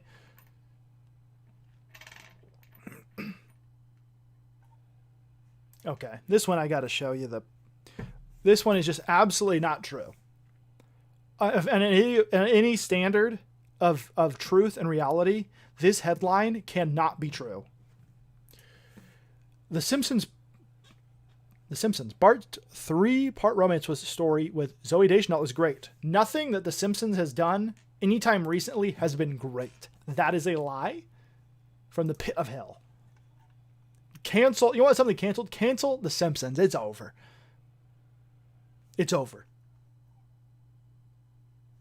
When voice actors now have to look like the characters they're voicing, or else you can't do it. You can't voice them.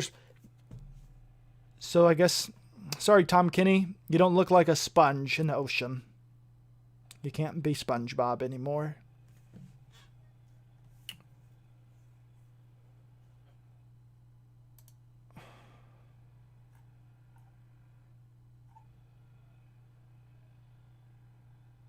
They've got all these articles about this new Disney movie, Raya and the Last Dragon. No one has seen that. Nobody's watched that except for the people reviewing this.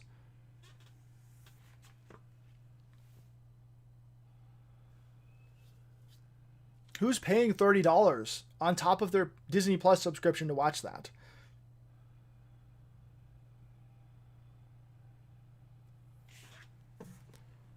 Disney Plus.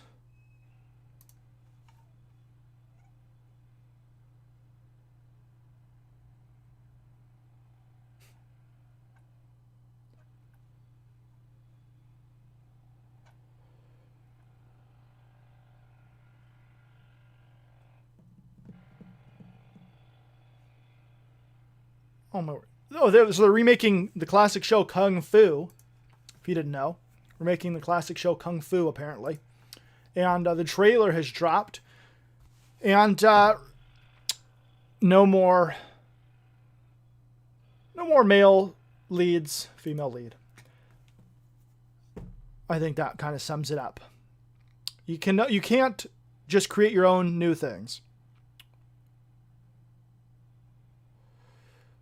Exactly, Cap. Exactly. $30 on top of it?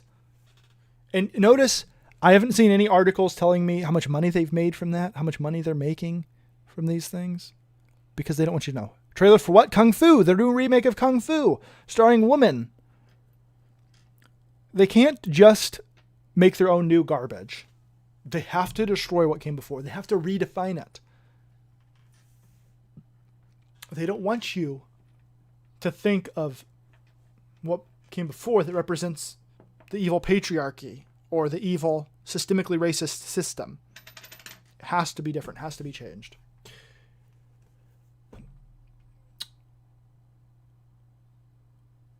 From what I have heard of Raya and the Last Dragon, it's essentially like meh. Mulan, I guess. But I won't. The only thing I'm going to conclusively say is that I'm not going to pay $30 to see it.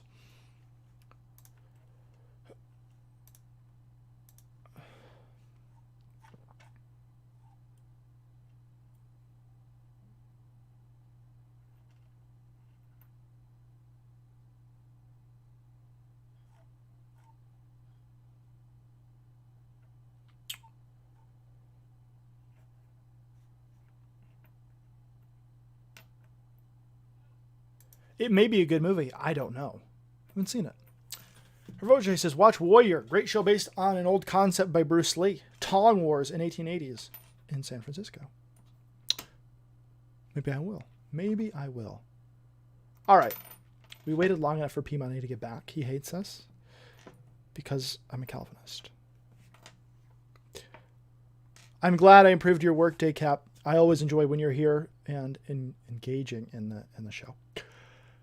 I'm going to be done 3 hours later. Thank you, everybody. And be on the lookout for new content. Like and subscribe. Adios.